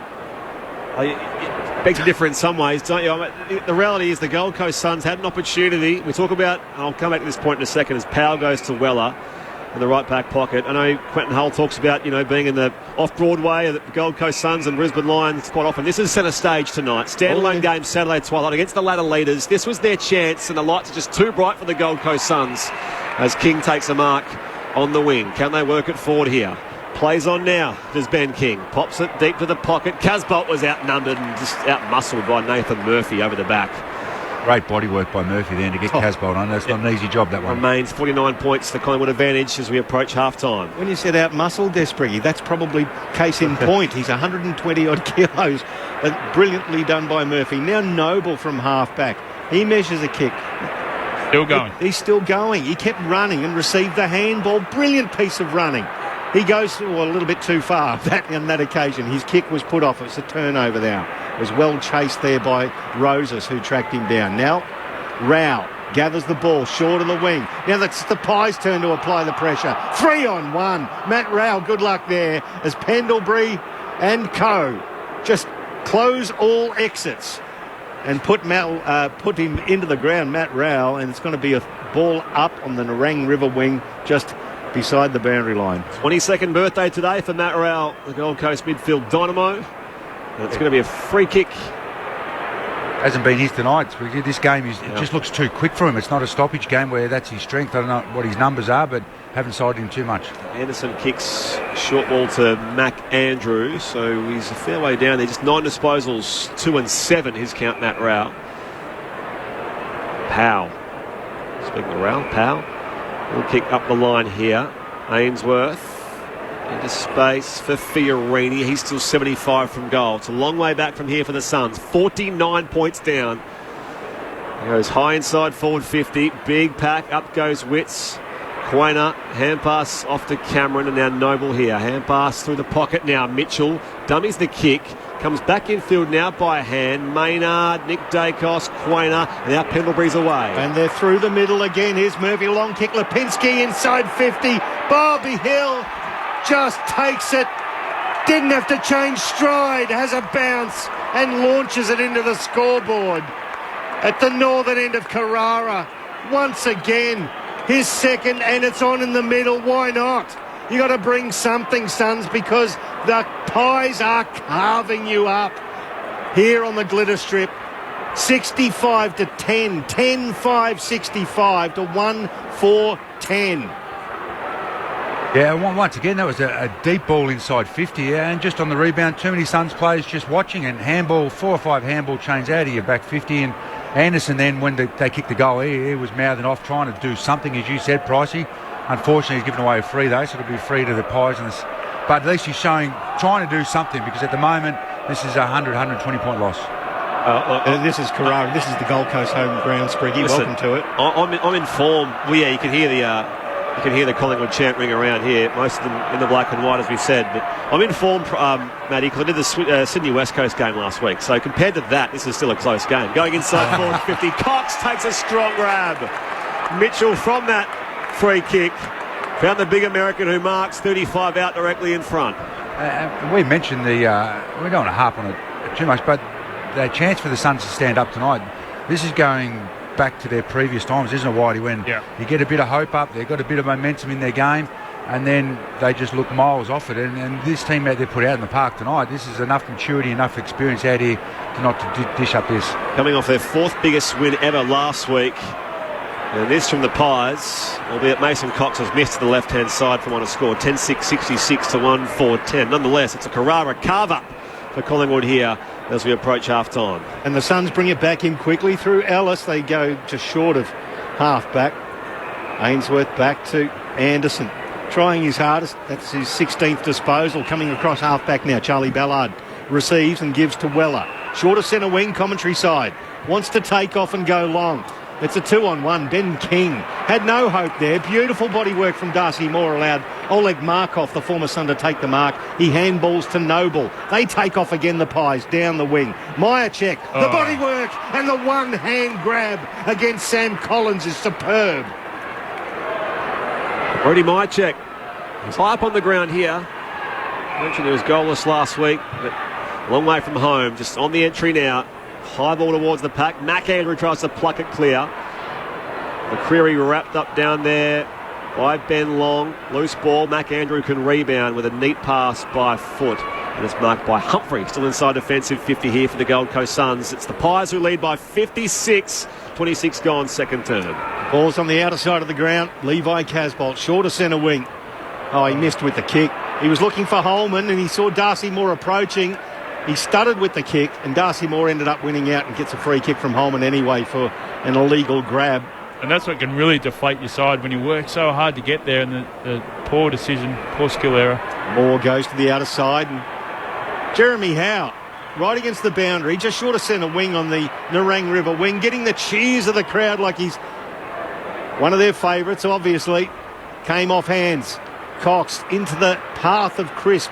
He towed it forward, chased by Ainsworth, who provided enough pressure to take it over the boundary line. No, he keeps it in. No, he doesn't. He takes it over the boundary line right the first time. 45 out, there will be a throw in. 10-6 plays 1-4. 56 points Collingwood's way as they flex their muscle on a top 8 aspirant. The Gold Coast are stunned. What do the Pies do here? Stoppage inside 50. Cameron palms it down. Free kick for a hold. Going Collingwood's way. It will go the way of Lipinski. The former Dog. It's only his third game this year, coming back from that shoulder injury. Second year at the Pies. Might fancy his chances from here with the distance. He's going to kick from just beyond 50. 45-degree angle. To ride this wave of Magpie momentum. Lipinski all the way to the goal line, slightly across the face, kept alive here, almost rode by Hill. McCreary goes the fend on Oyer and runs it toward the boundary line right alongside the left behind post. So stoppage again, throw it inside 50 for the Pies, who lead by 56 points, 28 gone in this second quarter. So the throw in, it's going to be Cameron versus Witts. Witts from the rear position slaps it forward. Anderson once again. Oh, it's sharked there by Dacos Nick, but the umpire said the ball had already gone back over the boundary line. Get another throw in from a similar spot. That's the third time Cox has done that tonight. He might not get the stats for it, but just his ability, when it's on the line, to tap it back into play. That's where his basketball skills come into play. Throw in. Cameron versus Witts. At ground level, Lipinski. Beautifully roved. And what a finish. That is superb. Ruck work, roving, and a little piece of composure to finish it off from Patrick Lipinski. The Pies doing it easy. 11-6-72. The Suns 1-4-10. 62 points. It's a game-high margin with, about 20 gone. Second term. Yeah, 26 gone. Anderson, just a cardinal sin. And one of your dangerous forwards, mids there, just let him get goal side, a little on the wraparound. Gave him too much space. A great finish. But just defensively, again, you don't give a guy, let him go to the boundary line. Don't let him run a route back into the middle of the ground and open up the goals. You spoke about sling tackles, by the way. Was it you, Warren? Yeah. Or was it, yeah. So Brad Close, by the way, has given the all clear after his tackle on Aaron Francis last night. Didn't think there was much at the time, but look at all the these thing things. I noticed with that is that Close dropped his knees first. Yeah, so it's been looked at by the MRO and given the all clear. That's the bit of breaking news there. As from the clearance, the Suns, a hand pass from Anderson. Swallow, a veteran, high ball inside 50. Moore goes to spoil up in front. It was almost sort of in from the side, Darcy Moore. Holman roves it though for the Gold Coast side. Now Lukosius was beaten to it by Noble, wrapped up by Weller. Too high. Hand around the shoulder from Lockie Weller. And it's a Collingwood free kick at fullback here in their defensive end. Collingwood 11-6-72, Gold Coast 1-4-10. The margin 62 as we approach the half-hour mark of the second term. A little bit of frustration starting to creep into, you can see that, Jeff White as well. Yeah. With Nick Holman just knocked Tom Mitchell down, got away with not giving away the 50, but it was close as he plays on. It's a long kick towards centre wing, off the hands. It goes into the path of Bobby Hill. He's got Ben Long there wearing him, and the ball stuck under the pair of them. Enter Nick Dacos, and he's treated roughly by Locke Weller, and the Pies didn't like that as the ball's gone over the boundary line. Very protective of Nick Dacos, and why wouldn't you? 20 disposals the kids had with 7 clearances again. We haven't reached half-time. He's a phenomenon. Back in it comes, the dying seconds of the opening half. Anderson tries to trap it, got some pressure from Bobby Hill, and it's once again out of bounds for a throw-in. And it's a pressure from all angles, from in front, from behind. The Suns, when they get their hands on the ball, they just feel like they're under pressure all the time. 31 gone. Cameron up in front of Witts, who's got the head strapped like a rugby prop after the earlier blood rule. Penalty tries to work it away. Hill marks on the logo western side. Swings his kick on the angle for Mitchell, and that will be it to half-time. And that was a show-stopping second quarter. 7 goals to 1. We thought Collingwood's first term was good. They go from 26 points, their lead at the quarter-time break, to 62 at the major break here at Carrara. 11-6-72. for the Gold Coast Suns, who are 1-4-10. Goal kickers, Jamie Elliott has his best effort of this year so far. 4 goals for him in a half of football. 2 for Bobby Hill, singles for Frampton, Crisp, Nick Dacos, Mason Cox and Pat Lipinski, the most recent goal kicker for them. Just the only goal kicker for the Gold Coast Suns, Huago Oya, and it came in that second term here at Carrara. And the sting has well and truly went out of this game for the Gold Coast Suns and their fans, who are outnumbered in quite a big way by the travelling Collingwood faithful and the expats, of course, here on the Goldie. But it's a 62-point lead to the visitors here. Our experts are Jeff White and Matthew Primus. So just outstanding and more impressive in that second quarter, be able to, just not give the Suns any opportunity to get back into the game whatsoever. They were relentless in that quarter from Collingwood. They, on the ground, we spoke about how clean they were off the ground, and then the ability to spread, the ability to support each other, their pressure from the front and the back. The clearances numbers, I don't know what the stats were, but it would be off the charts in the way they were going in comparison to what it was in the first quarter. So just a complete dominance. And then when they get the ball, just the way they deliver it, the way they change direction, it's not down the line. And if it's down the line, they're getting the Bulls like Mitchell and Adams at the front and centre of the bigs to have that clean. And then they've got like we said, Nick Dacos has had 7 clearances, and then you get him on the outside, you get his brother on the outside, and their ability to hit their targets going forward.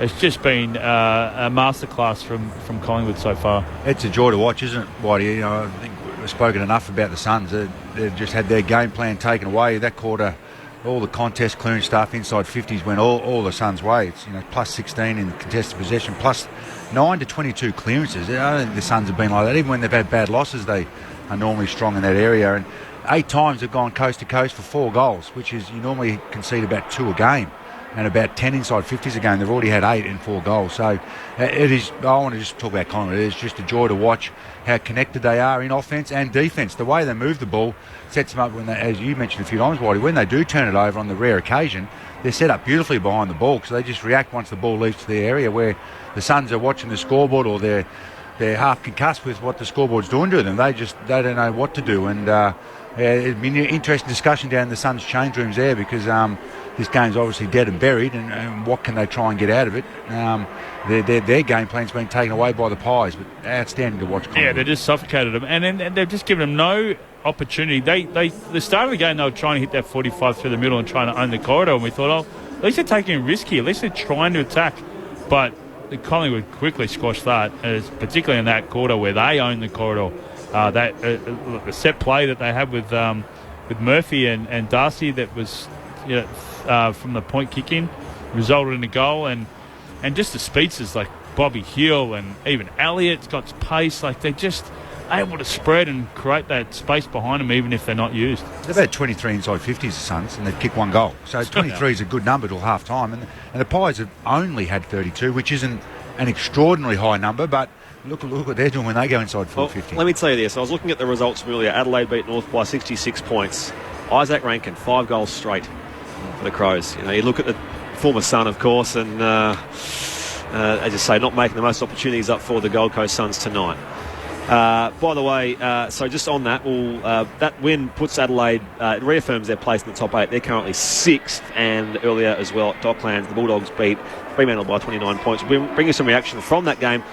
The Bulldogs winning off the bye, Whitey. So that's the first one. What's there? First one. 1 and 9 now? Yeah, 1 and 9. Yeah, we had a discussion about it the other night on air with Quentin Hull, mentioning the fact that if the side had the bye coming up against the side that had played the week before, it was 0 and 9. So 3 games to go, I think, Whitey, with that equation. Port Essendon, I think, is 1. Yep.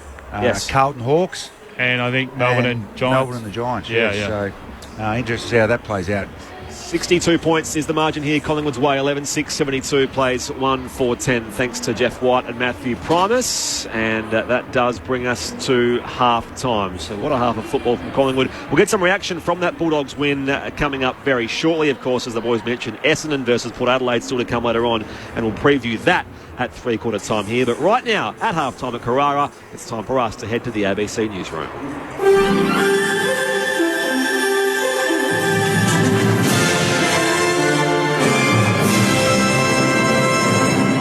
Hello, this is ABC News with David Rowlands. The federal opposition is criticising the government's economic management, saying the larger than expected surplus for this financial year is a result of luck. The May budget forecast a surplus of $4.2 billion for the 2022-23 financial year. However, new figures from the Finance Department show it will be more than $19 billion. Shadow Climate Change and Energy Minister Ted O'Brien insists the government shouldn't be praised for benefiting from higher tax revenue. Labor might be licking its lips with a budget surplus, but Australian households are on their knees in pain. Labor should not confuse dumb luck with good policy. If it were good policy, they'd be forecasting surpluses well into the future, but that's not the case. The New South Wales government's promised stamp duty reforms come into effect today. First home buyers spending up to $800,000 won't have to pay stamp duty, while those spending up to $1 million will get a concession. Treasury modelling suggests the changes will help around 13,000 people get into the property market. Air traffic controller shortages have led to flight cancellations and delays across Australia's east coast today. Virgin Australia has apologised after groups of AFL fans missed a game this afternoon when 6 flights from Melbourne to the Gold Coast were cancelled. Jetstar customer John is in good spirits as he faces a 7-hour delay at Melbourne Airport after his flight to Queensland also couldn't take off. We weren't given a reason why, but our flight was cancelled. We've got crosswords, we've got books. A new study has found pregnant Aboriginal and Torres Strait Islander women in Melbourne are more likely to have better health outcomes when offered culturally tailored midwifery care. Courtney Withers has more. The La Trobe University study engaged with 213 Aboriginal and Torres Strait Islander women having a baby at one of 3 Melbourne maternity facilities. The main feature offered was continuity of midwifery care, where a woman has 24/7 phone access to the same midwife throughout their entire pregnancy. Lead researcher Res McCalman says there's an urgent need for a national rollout. We need to end the postcode lottery. Women should have access to these models of care. The women completed questionnaires during pregnancy and then 3 months post-birth, with most rating their experience highly. The Victorian government will take in more than $3 million in new road safety fines over the next 2 months if the number of offences recorded by high-tech cameras in April and May remains steady. The 4 mobile device and seatbelt detection cameras introduced earlier this year have already spotted more than 7,000 offences, while those drivers were issued warnings. From today, hefty fines and demerit points will apply. French officials say nearly 500 people have been arrested during a 4th night of rioting across the country. However, the Interior Minister says that's a downturn compared with more than 900 the previous night. The average age of those arrested is 17, but children as young as 13 have been detained.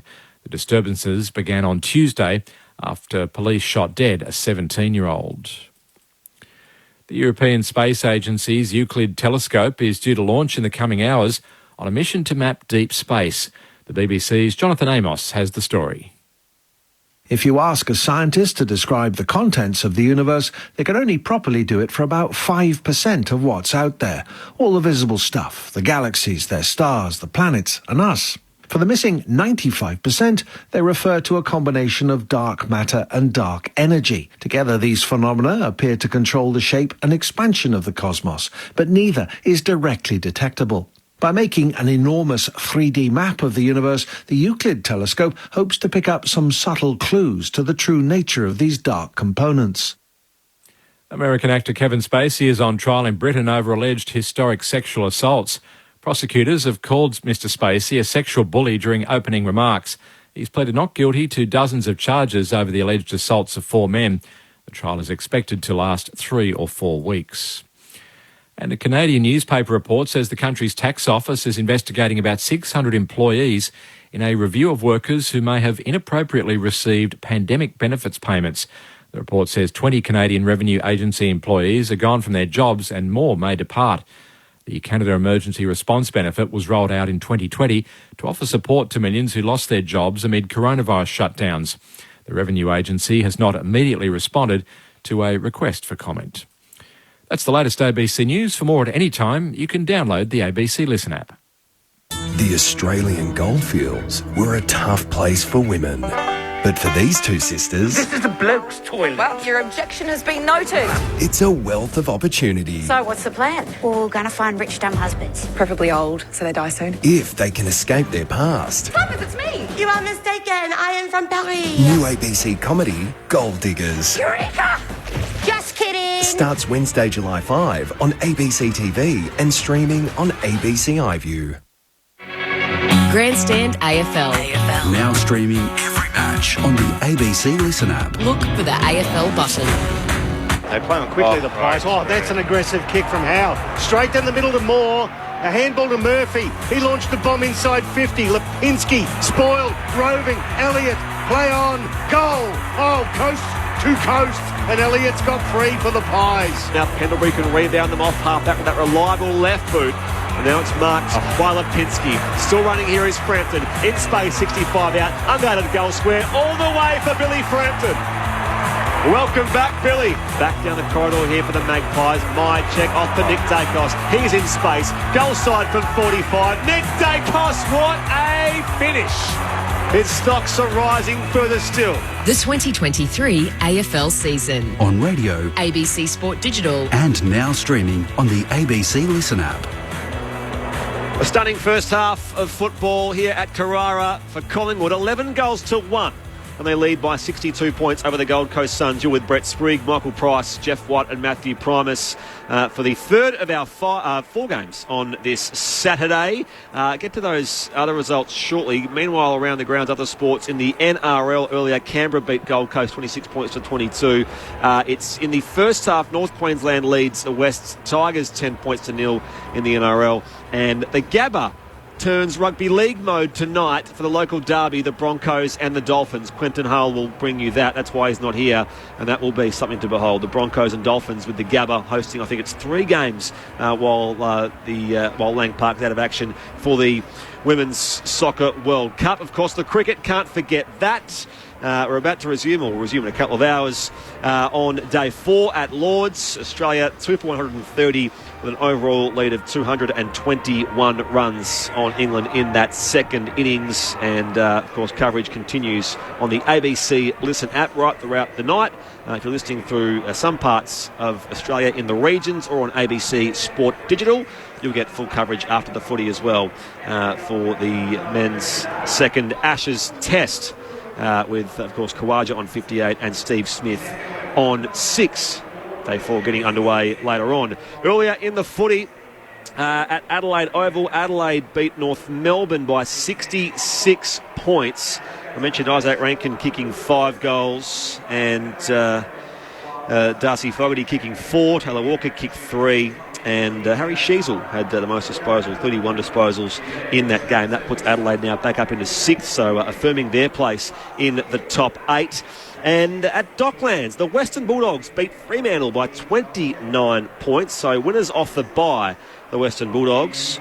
And in that game, Jamal Ugle-Hagan kicked 4 goals. A couple of hangers as well, Jamal Ugle-Hagan. Michael Walters kicked 4 for Freo, as did Jai Amos. Some shining lights for the Dockers. So too Caleb Sarong had 38 touches. Marcus Bontempelli, the skipper, led the way for the Bulldogs with 27 touches, as well as 6 marks and a goal. But as far as reaction from this game, it was Lauren Borden who spoke afterwards to Caleb Poulter. Caleb Poulter, congratulations on coming back into the AFL. You're absolutely drenched in sports drink and water. It must have been so good to be back out there and sing the song with your team today. Yeah, it was true. I mean, like I said during the week, the boys opened me up with open arms. Bevo, Edgy, everyone, all the coaching staff, so it's been awesome. I can't even speak. It's been a great win, and obviously Gatorade out at the end, which makes it even better. So it's surreal. Probably still hasn't sunk in yet, but next couple of days I'll definitely reflect on it. You did speak throughout the week of thanking those teammates for how they welcomed you. Was there anyone in particular that's really wrapped their arms around you and tried to make you feel welcome? Oh, I think all the wingers. Obviously, that's my primary position. So Truck Williams had a great game tonight. Obviously, Westy came in as a sub. Scotty, Oscar Baker. There's so many ones, and obviously you got the people higher up. You know, Bond, Libert, everyone's been welcoming in. So it's been awesome. So yeah, can't wait to finish off the year. Can you take me through a little bit of the last 6 months, delisted by Collingwood, then you start to try and work your way back onto an AFL list. What was it like putting in that hard work so you could be back here? Yeah, there's definitely been some hard times. I mean, yeah, I think from November to January, I was sort of, I thought if I'm really going to give it another crack, I'm going to put in 100%. And obviously, Edgy down at, the Footscray program's been really good for me. It's obviously drafted some really good players. Scotty, just to name a few, that's playing tonight. So yeah, obviously put in the hard words. I think, looking back on it, definitely a blessing in disguise. So I couldn't be any happier where I am. Have you got family and friends that have come across? Because you're a South Australian, have they come across to watch today? Yeah, so I got my grandparents here watching for the first time. Obviously, mum and dad have driven over as well. So yeah, I'm trying to find them, but there's so many people. But no, it's awesome. I couldn't thank them enough for their support. It's surreal. And it was a pretty difficult match to come back into. It seemed like it was pretty hard for you to wrestle some momentum. How hard was it like out there on the field just to get a breakaway from Fremantle? Yeah, well, Freo obviously a really strong side, come off a really good win over Essendon yesterday. So we just knew if we just kept being competitive, kept bringing the pressure, we were going to turn eventually. And, the start of that last quarter, bit of momentum, a few goals straight. Obviously, Westy coming in and making a impact straight away. It's great to get the win on the first game. And you're the first side that's got a win coming off the bye, playing a team that did play last week. What was it like during the bye? Obviously, you came back to train a little bit and then you had a few days off a little bit later than other clubs would during their bye. Can you take me into the last couple of weeks and how you've come back pretty prepared for this match? Obviously a bit of media surrounding teams coming off the bye, but we didn't focus on it too much. We sort of, inside the four walls, we know who we are, we know what we are as a team. So it didn't really bother us too much. We knew, Freo are obviously a strong side and played last week and won, like I said. So we just want to come in and play our brand of footy, which we did. And like you said, it was a bit of an arm wrestle for the first 3 quarters and we just stepped over him in the fourth, which was awesome. So, credit to the boys. They were awesome. So. And then you have Collingwood of all teams next week. What's it like leading into that match for you? Yeah, I mean, hopefully if I get the all clear, it'll be Sue. Obviously, was with them for 2 years, had a few hard times at the back end. It'll be a pretty good feeling. I don't think I'll ever be more pumped to play a team than Collingwood. Obviously, everything that happened. So yeah, if I got the all clear, it's going to be really exciting. Obviously, nerves kicking in. Still got a lot of close mates down there. But yeah, it'll just be awesome. So I can't wait. Hopefully. Will you all sit down now and watch Collingwood play Gold Coast now that's on right as we speak? Probably not. I mean, that's probably a thing throughout the week. We'll just enjoy the win, not focus on other teams until we come back. But they're obviously a really strong side. Top of the ladder, credit to Fly and the coaching staff, bringing them up. But, there's definitely areas of the game that need work on. So, obviously, hopefully I can, bring a few holes and see what happens. Thanks for your time, Caleb. Really appreciate it. Go enjoy it with your family that's here. No, thank you very much. Caleb Poulter, the Bulldogs mid-season draft pick with a word there on his former side. Collingwood, who are in control here to the tune of 62 points. And, of course, coming up later on, Essendon versus Port Adelaide at the MCG. We'll preview that with Corbin Middlemass at three-quarter time here, about half an hour away. Recapping the MRO news around Geelong's Brad Close and that tackle on Aaron Francis, that it was assessed and that the reason given was that Francis gained possession of the ball with momentum in the Sydney Swans' back pocket and is tackled by Close. It was the view of the MRO that despite having Francis in a vulnerable position, Close attempted to slow momentum in taking him to ground, and that in the circumstances he was not careless in tackling in that matter. So as a result, no further action was taken. A couple of texts just lastly, 0437 774 774. G'day team, Grant here in freezing Hobart. A text from North Hobart Oval where the toilets didn't work. The PA was so poor we couldn't hear the siren. The lights so bad the game finished in darkness. But Tasmania beat Queensland. Ooh. Bring on the new stadium. I saw updates and some pictures from that. They had a good crowd there at North Hobart Oval. It's a great old footy ground. And good on you, Grant, for your correspondence. And Fran from Melbourne, thank you for your text as well. We're drawing the call. Go Pies with all the buzz around the Gold Coast coach. No wonder why Gold Coast are not at their best, and so up and down there is instability. Ooh, big call, Fran. But Stuart Dew, I think, is aware of the pressure and the fact that there is still that carrot of their maiden finals appearance, but this is a setback. They're down by 62 points at half-time. Jeff White, Matthew Primus, where does it go from here? Well, I just noticed they've made their sub. It looks like the Suns have made their subs. Yeah, it looks like Hawago Oya has been subbed out. So as a result, Rory Atkins into the game. Yeah, they have just got to get their hands on the footy. And when they get their hands on the footy, they've got to be able to use it, spread really aggressively. Bit stiff. You kick the only goal and you get subbed out of the game. Yeah. Yes, but obviously not giving them what they need, that forward pressure and their wing roll there. So gone with a bit of more of a mature head, and interested to see if they tag also, if Dewey tries to shut down one of them to see if they can stem some kind of flow. 20 touches for Nick Dacos. He had, 37 last week. He had 37 last time these sides went as well. So there's a bit of a thing going with the Gold Coast Suns. Nick Dacos has As I say, Star continues to rise. It's the Pies by 62 points. Second half underway. Here's Michael Price on Grandstand AFL. Umpire bangs it down in the middle of Carrara. Good bounce. Witts versus Cameron. Witts got it conclusively. The umpire said that it was a shepherd out. Didn't see it myself. It made two ruckmen going at it. Cameron wins the free kick. Handball back to Maynard. Freely running through the corridor. The left foot delightful. Into the path of Elliott, who took a strong contested mark in front of Ben Long. Jamie Elliott, immediately in the start of the second half, is going to have a ping at his fifth goal. And that's what I'm talking about, the actual ability to not ball watch, but actually get on your... Lukosius was standing side by side with Maynard then. Free kick, and it took a while to make the decision to free... Maynard was the one that kicked it to Elliott. He just went straight through, got the hands from Darcy and inside forward 50. He'll have to let this one go from about 50. He's just about to stroll into the arc. He's on an angle to the left. He strikes it quite nicely. It goes right. Off hands, it'll go through for one behind, but the Pies now break out to a 63-point lead. 73 points. That's the story of the night, isn't it, Whitey? The defensive stuff. Lukosius just asleep. He's just come out there 63 points down after half-time and let his man have an easy inside 50. Flanders marks at left half back here for the Suns. Looks at the options, pulls the kick short for Ellis. Hand pass back here inboard for Flanders. Works it now off to Swallow. Run down from behind on the two-man tackle. It was great work from Hoskin Elliott and also Moore. But Ellis propels the Suns forward again. And then Maynard gets back and intercepts for the Collingwood side. 45 out from defensive goal on the flank.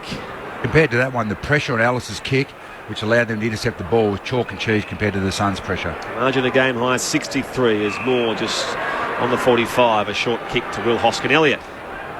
And the Suns have set up reasonably in front of him as well, so it makes it a little hard. And to be honest with you, not a lot of movement from the Pies. He goes long down the line, looking for Cameron. Beautiful front and centre from Crisp. The Rove, the handball to Mitchell. Off a step. Frampton going back with the one hand. He tracked the ball to ground level. Picked up by Myercheck. Under pressure. Oh! He hit the top of the goalpost. That was a flying shot from Brodie Myercheck. But another behind to the Pies. 74 plays 10. 64 points the margin as the Suns bring it back in. Through the hands of Atkins. He kicks it. Nice mark taken there by Mac Andrew on the boundary line. Just forgive me, because there is a Swans player called Lachlan McAndrew. So when I see Mac Andrew, I just think of Lockie McAndrew. But here is Mac Andrew. The ladder kicks up the outer side. 2-on-2. Down in space there by Ben King. The umpire spotted the free kick for a high tackle going Pendlebury's way. Or in fact, it was a Collingwood teammate, but Pendlebury takes the advantage. Swings it across here for Adams, who marks the middle of Carrara Stadium. Call to play on now. Chops the hand pass in here for Noble. Goes back inside Anderson. Fires on goal from 45. John Noble. What a finish. What a player he is in this Collingwood side. We mentioned they're keen to lock away his future at the club. That contract is coming. And the Magpies have kept coming. They're out by 70 points. 3.5 played third term here at Carrara on ABC Sport. This is Grandstand AFL. Keep going like that, it's going to go to 3, not 2. That's for sure. What about that kick from Pendlebury? Again, to kick it sideways pretty much towards on the favoured side of Taylor Adams, but the run from behind. I mean, there was 3 Suns players there that could have checked Noble, and we saw that. I think it was the first or second quarter. You know that Lincoln play that he had? I think it was the second quarter. No one checked him. Same thing there. Just ball watching. By the way, that was the fourth lowest scoring first half by the Gold Coast Suns in their history, which, given they've had some pretty lean years, of course, in their formative period, that's quite a surprise. Well, you've got that record book open. I just bookmark the page from Gold Coast Suns Collingwood, because I reckon it's going to get uglier. Witts versus Cameron. Witts got it down, but straight to Cameron. Cameron slapped it away, though.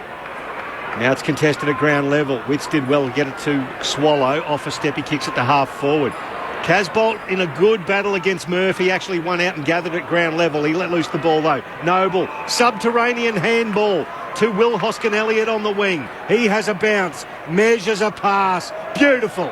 It's hit Jamie Elliott on the 50, 45 degrees to the right. Probably a little bit out of his distance. And Hoskin Elliott kept running freely, unabated, unchecked. Ran inside 50, takes a mark, 45 out, and chips it back. Poor defending from the Suns. to Adams training. They're the same colour as witches' hats at the moment, the Gold Coast Suns. Collingwood making them look like that. And it's not just hyperbole. Another pass across half forward went to Oleg Markov, unmarked. And if there's a football team that looks absolutely dejected right now, it's the Gold Coast Suns. Body language is awful. Oleg Markov's going to have a shot from 50. It's just on the edge of his distance. The former Sun, unwanted, thought about giving up footy.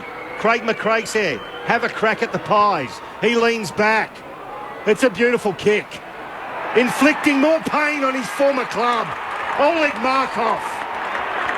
This is a Pies procession on the glitter strip. 13-8-86. Plays 1-4-10. 76 points the margin. 6 minutes gone. Third term. We're going to come up with more superlatives, boys. Shellacking. And you did West Coast last week, Spriggy, so you're the expert. And everyone went up and rubbed his mo. Yeah. Everyone went up from the Collingwood players went and rubbed his mo. For those who don't know, Oleg Markov has one of the best barbershop it's a great mo. It's a great mo.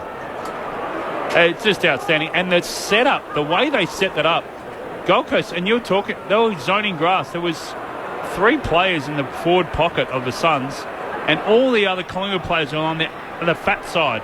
And they were standing there zoning grass. You got to push over. You got to squash it up. This could be the death knell for Stuart June right here, right tonight. And whether it's fair or not, the players just aren't doing it. 76 points is Collingwood's lead early in this third term. Waiting for a clearance. Pendlebury was collared by Rail, but got the kick away. Crisp onto it now. Breaks the tackle of Atkins. He's 50 from goal. Out to the 2-on-2. Now a free kick here to go the way of Frampton, who had the arms held. So that is just more pain for the Gold Coast Suns. Ballard gives away the free kick, and Frampton here is 15 out, only a very slight angle to the left. Where are you commentating next week, Spriggy? Because this is 2 weeks in a row. I've got Giants Hawthorn next week, which I don't think will be one-sided, but it's not back to back for you. Blockbuster. Yeah. 76 points. This to make it 82. Billy Frampton for his second. Pumps it into the second tier. And well, every club's had their turn at boosting their percentage. The Collingwood percentage doesn't need boosting. They're already the highest by far, but they are just making it very, very easy here against the Gold Coast Suns. 82 points is the margin. 14-8 plays 1-4. 8 go on third term grandstand AFL. And Nick Dacos started on the bench at the start of that quarter. He's just come on. So it's going to be more pain for the Suns in the midfield. Absolute luxury. Absolutely. Guys, stunned. I've got... it is. The Suns aren't giving anything. A whimper is about the only thing they're giving at the moment, and they're allowing the Collingwood to turn on a show, and it is great to watch. Well, 28 now, 64, plus 64 in disposals, 25-11 the clearances, 37-24 the inside 50s, equating to an 82-point margin, which is ugly. We're back into the middle. Lockweller providing a little bit of resistance. Got the ball out to Rowell. He's immediately beset upon. Got the kick out to Fiorini on the wing. He kicks it to centre half forward, leading the charge there, Maynard. Maynard did beautifully. Took the mark immediately, flared it to left half forward. A beautiful mark taken by McCreary. Over the top of McPherson. They're doing everything. He chipped it to Nick Dacos at half forward, back across to Scott Pendlebury. Time to fake, then the double pump, and then inexplicably and unusually, Scott Pendlebury's turned it over. Mark taken by Ballard in the right back pocket. Swinging across the defensive goal mouth for Mac Andrew. And now to Atkins, the sub. By the way, no change to the sub for the Pies. Harvey Harrison still yet to come into the game, and why not? They're all okay so far. He'd be licking his lips to get on, wouldn't he? Oscar Elliott fired out the hand pass. Flanders had to retrieve the loose ball. Slung the ground by McCreary. 45 out from Collingwood's attack, and we'll ball it up again. Anthony points out on the SMS. The Tour de France starts tonight. Is that right? You a big fan of the Tour, Whitey or Matty? Yep, love watching it. Okay. Wimbledon starts tomorrow night, so it's one of those, or Monday, so it's one of those great years, especially when the Ashes is involved. As Hostin Elliott's kick is smothered, Swallow. Loose ball gathered here by Atkins up in the air, and now it's Moore coming in late to make the contest on Holman. And it's out of bounds for a throw-in. Collingwood 14-8-92. Gold Coast remains stuck on 1-4-10. And their only goal kicker, Pawago Oya, was subbed out at half-time. He only had the 3 touches. He kicked a goal. The throw in around the interchange gates is a shallow one. Witts nudged under it by Cox. Still got the hands to it. Into the hands of Rao. His handball cut off by Lipinski at ground level. Gives it now to Mitchell. Wheeling around onto his left in the Cameron direction. Coming back Will Powell. Roved by Hill. Half smothered by McAndrew. But it'll still work out for Collingwood. Noble. No, he can't gather. Holman could. Tapped it into the arms of Fiorini. Immediately tackled. Noble kept going. Got the agate. Put it through the legs of Rao, picked up by Fiorini again. It's a scrap 40 metres out from the Collingwood goal. The Gold Coast managed to hold it up, and the umpire's going to ball it up. Any side in the AFL would love McQuarrie in their side. Wow, just the ability to chase down and tackle and pressure. It's his 50th game tonight. The birthday boy, Matt Rowell, tries to clear here for the Suns. Lukosius sliding after it now. Ricochets back to Josh Dacos. McPherson makes a contest for him. Awkward pick up by Humphrey, who was collected by Pendlebury, and the umpire will ball it up right next to the bullseye in the middle of Carrara Stadium. Collingwood 14-8 plays Gold Coast 1-4. The margin is 82. 11 gone third term. Umpire wastes no time. Laid down by Casbolt. Pendlebury competes again here with Weller. A rolling maul, middle of the ground. Is trying to work it clear. Markov, Nick Dacos was out there as well. Loose ball just thumped forward by Hoskin Elliott. High inside 50, they go the Pies. Frampton up from the side. McPherson to drop defensively for the Suns. Goes to clear. It's off the chest of Ainsworth. Picked up again by Hoskin Elliott and goes wide to find Elliott, 55 from goal. Now pokes it into the pocket, and it's a simple mark taken by Nick Dacos. On his chest, 35, make it 40 out on a 45-degree angle left-hand side. And just that ability to spread again. He was in the contest. It was at centre forward. So Nick Dacos, fancy himself with a set shot from here. And why not? Everything else is coming up Nick Dacos this year. The Brownlow medal favourite. Already with 23 touches and a goal tonight. Sets it on its way. Misses near side. Well, he thinks it's a goal. And so do a few of the fans, but he hasn't quite seen that the signal has come through for a behind. So it's 14, what was the scoreboard? 14-9-93 leads Gold Coast 1-4-10. Well, the Gold Coast have tried to extract it, and no, we're being daring, but Collingwood were up to the task defensively. Darcy Moore, up to anything. He just breaks a tackle, kicks it inside 50, big fly, roved by Frampton. Oh, and then he taps it into the path of Mason Cox. He taps it forward. Collins couldn't pick it up. Lipinski going in for the Pies. Tackled into the ground by Rowell at the top of the square. We're going to have a ball up. Congested footy. Every player on the park is in front of the centre circles. So the umpire goes in, throws it up. Casbolt versus Cox. Casbolt gets it down. Cox picks it up. Handball Pendlebury. Goal. Should be. Oh no, I called it. And Scott Pendlebury has sprayed it. He had very little pressure on him, one behind. Well, it's on his right foot, though. Oh, his right foot, sorry. He's only 15 metres out. An absolute legend. I thought he might have just nailed it. 94 plays 10, 84 points of the margin. Atkins, who was last week's sub, and again tonight. Unchanged team for the Suns that smashed Hawthorn. It's a far cry from that tonight. It's the classy Magpies. We'll come back here for a hole going Collingwood's way. It will be against... Ellis, or Lukosius in fact, and Darcy Moore will have it. Glenn off the SMS says, at least West Coast has an achievable bar of success this round. Don't be the team that loses by the largest margin. Well, that's the task they have to achieve, West Coast. And when they play tomorrow, Quainer swings it across to the outer side here. Jeremy Howe marks on the rang of the wing here at Carrara. Works them forward of halfway, sensing something up ahead. Elliott was... nudged this time by Ballard. Jamie Elliott with 4 goals to his name tonight has it just fall to the wing. Takes his time. Still again, every player on the park is more or less in front of him.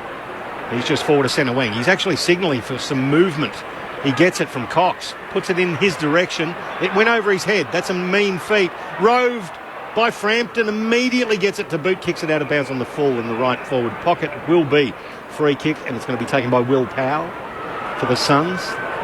Suns trailing by 84 points, and Collingwood plus 73 in disposals, 25 to 14 in clearances. Sometimes you are just beaten, but the effort hasn't been there from the Suns since that hot start from Collingwood. And Stuart Dew spoke during the week about what they were trying to do, bring the pressure, know full well that Collingwood can cut you up and be that dominant team. And tonight they've just been listless. And that is going to fall squarely on the coach because the Suns are close to their best. It's Tuke Miller, the only real notable absentee from their best team. A couple of names having come back recently, and that is going to be the storyline out of this game, as well as how hot the Pies are and reaffirming their place on top of the ladder. The heat on Stuart Dew continues up here on the Gold Coast. 84 points is Collingwood's lead. Knocked out toward the boundary line on that far wing, kept alive by Maynard, through hands, Hoskin Elliott, now Mitchell, works it down the line now. Almost knocked away by Atkins, he dives in hard. McCreary wins the football here. Lays the tackle on McPherson, brings him down high. Free kick will go the Gold Coast way inside their defensive 50 at the southern end. 14-10 plays 1-4. Sorry, mate, you're right there. The effort stuff. You get blown away in the first quarter, you expect a response in the second. There wasn't. Half time, you expect a response at the start of the third. And they're getting worse. It's going the other way. Well, the start of that quarter was Lukosius. Yep, straight away. Just trailing Maynard. First play of the game. 45 inside 50s to 24 at the moment. Gold Coast bring it forward, Swallow. But there's a raft of players. Humphreys only had 3. Holman with 4. Ben Long with 4. Ben King's touched it 5 times. They're getting starved of possession forward of centre. Long kick. Casbolt. Good mark taken in front of his opposite number, Darcy Moore. He tries to measure a pass and get King into the game. He couldn't pick it up. Murphy could. He let loose the handball. It was cut off by Roses. Handball backwards to Swallow outside the arc. Atkins gets around his opponent. It's a 2-metre kick to Weller. It was actually clever. And Weller lowers the eyes. Hits Ben Ainsworth, one of those players who's only had the 5 touches. 45 out. And he's hard against the boundary line. But it just... the defensive pressure of Collingwood, that was so hard for them to get it in. And he's on the boundary line, 45 metres out. Well, you'd think with the margin, at least the Gold Coast would be leading the tackles. Collingwood are leading that stat by 6. So Ben Ainsworth from the boundary line to give the Suns a little bit of joy. It's a nice kick. That's a lovely kick, in fact. It's a goal. It's only the Suns' second goal. It's much needed in the contest. 14-10-94, plays 2-4, 16. And we're back down to a 78-point margin in favour of the Pies. 17 gone, third term. You had the live ladder up there before. It'd be interesting to see what the damage has been done to the Suns' percentage, because that was very healthy in their fight to get the 8, which looks a long way away at the moment with this game, but I reckon that would have taken a significant hit. Yeah, 10th coming into the game and now back to 11th, and it has taken a bit of a hit as far as this margin, as you might expect. But to me, it's just it's what this game represents, Matty and Jeff. As we spoke about, this is centre stage. There's a big crowd, yes, mostly Collingwood fans, 20,000 in the building, standalone time slots, Saturday twilight against the ladder leaders, and it just has not been there from the Gold Coast Suns. As I know what's at stake for them, chasing that first finals appearance potentially. Sub, by the way, being made by Collingwood. So Jeremy Howe subbed out. So we'll keep an eye on that as far as whether it's an aggravation or linked to that arm injury. But in the meantime, Harvey Harrison into the game. Clearance won by the Suns as Humphrey puts it down the corridor, leading up and marking again. Here is Ainsworth. Tumbles the ground 40 out. So when we talk about the disappointment, is their A game is a tough game to play. It's a clearance, tackle, contested possession style, and they just haven't done that. That's the most disappointing. Sometimes they can do that and still get beaten by a team that's just superior with ball in hand, but they've been really poor around the ball and with their entries inside 50. Ben Ainsworth, having kicked the goal a moment ago. He kicked their first goal against the Hawks last week. Here he is for goals 2 and 3 for the Suns. Can they recover some pride in this third term? It just gets there to the goal line. A second straight goal to Ben Ainsworth. And they cut the lead back to 72. It's Collingwood 14-10-94. The Gold Coast Suns are 3-4-22. Your texts, as ever, are welcome. 0437 774 774. Particularly when things are playing out as they are. Darren in Northcote, Victoria says, I actually thought this would be a danger game for the Pies. Glad to be wrong, but astonished at the massive lead. Challenge for the Pies is to play it out. Well, I guess in some way, the result is beyond doubt, certainly. But as far as wanting to sort of build on that strong first half, quarter by quarter, is is paramount for this team if they're going to flex their muscle. Yeah, well, I was with Darren too. I thought the Suns would be a really good chance, but I've got egg on my face. You tipped them. They've put Lockie Weller on ball now, so he's been a half back and somebody who's got a bit of leg speed through the middle and can kick the ball nicely to the Suns forward. So we'll see if that makes any change. Well, it's some very good footballers in front of him. Collingwood just bringing the power now. There's the clearance there by Jared Witts. It came off his boot into the hands of Rowell. He's immediately tackled, let loose the ball, picked up by Nick Dacos. His handball sharked by Humphrey. The run of Fiorini has a ping from 55. Braden Fiorini launches it. Oh, it's a lovely bounce if you're an off-spinner. It went right angles across the face of goal, one behind. Some spark from the Suns. 94 plays 23, 71 points the margin now. All around their centre bounce clearance the last three inside 50s for them. Get time on here in the third term. Noble brings it beyond defensive 50 at a one-on-one. Lipinski with a spoil on McPherson. Chris wrapped up in the two-man tackle as well. Lipinski wins the loose ball. Mitchell can't keep it alive. It's going to be a throw-in front of us here between wing and half forward at Gold Coast's attacking half. Marcus in Chile, South Melbourne says at least my Dockers went down fighting today. This is embarrassing. Is it farewell Stuart Dew, guys? Well, that's what we're sort of amounting to this pressure, and he doesn't quite have the protection of that 2 years like Adam Simpson does. His contract is up end of next year. I think Stuart Dew is well aware of what needs to happen this year if he's to keep his job. As to whether it's this week or next week or something like that, we'll have to wait and see. But they've been just soundly beaten. And then some by the Pies. Pendlebury goes forward of halfway. Inside 50 now. At the drop. Rowell in defence for the Gold Coast is brought to ground and will ball up 48 from Collingwood's goal at the southern end. It's they who lead 14-10-94 to 3-5-23. We'll preview Essendon and Port Adelaide shortly. Umpire's going to throw it up. Cameron versus Witts. Witts gets it down in the path of Rowell. He gives it off there to Swallow, who tumbles it forward to the wing. It bounces over the shoulders of Ben King. Well rove by Noble at the back, and the handball to Oleg Markov. To the standing Billy Frampton. He kicks it into the pocket. Almost getting there. Bobby Hill, who had to almost jump the fence as well. He was moving that fast. Boy, he can move at velocity. But the ball's going over the boundary line. We're going to throw in 45 out underneath the small scoreboard, which shows the Pies kicking the Gold Coast on the glitter strip by 71 points. Umpire to throw it in. Every player on the park in front of halfway. So congested footy. Witts down to Humphrey. The long left footer from the youngster into the Lukosius versus Moore contest. It goes over the back. Lukosius can't track it. Towed off the deck by Murphy. Back over centre wing. Bobby Hill exploded onto the ball but then went without it. Picked up by Fiorini. Through the hands of Anderson. Roses, clever. To the feet of Lukosius, who tows it forward. They're appealing for deliberate, but that's a basic skill error, and please don't do it. They didn't, thank God. But just to repeat the sub, Jeremy Howe, it's tactical, of course, but also would play into how they want to manage him coming back from that serious arm injury as well, and they can as well. Yeah, completely with the scoreboard in the balance in the way it is. Like the Suns did last week with Weller, just look after your better players coming back from injury. Eyes by 71. Cameron and Witts doing the ruck work. Tunnelled out the back by Pendlebury. Comes loose here with Roses trying hard, and now a ball up again. 60 out from Gold Coast goal. The scoreboard end. I know it's just looks like he's copped a stinger or it's at the back of the pack there. 3 going third turn. Rowell puts it inside 50. Second white Lukosius. Roses. Falcon there off the bonce of Billy Frampton, and now Weller is brought to ground deep in the left forward pocket. By Maynard, but he's copped a bit of a stinger, I reckon. It's on his right shoulder. He's got that just arm hanging there. He's just feeling of it. It's always strapped too. So he's obviously got some issues with it. He's a tough customer. Nicely rolled there. Roses. That was heading towards goal. It was beautifully read by Billy Frampton, acting as goalkeeper, ran it through.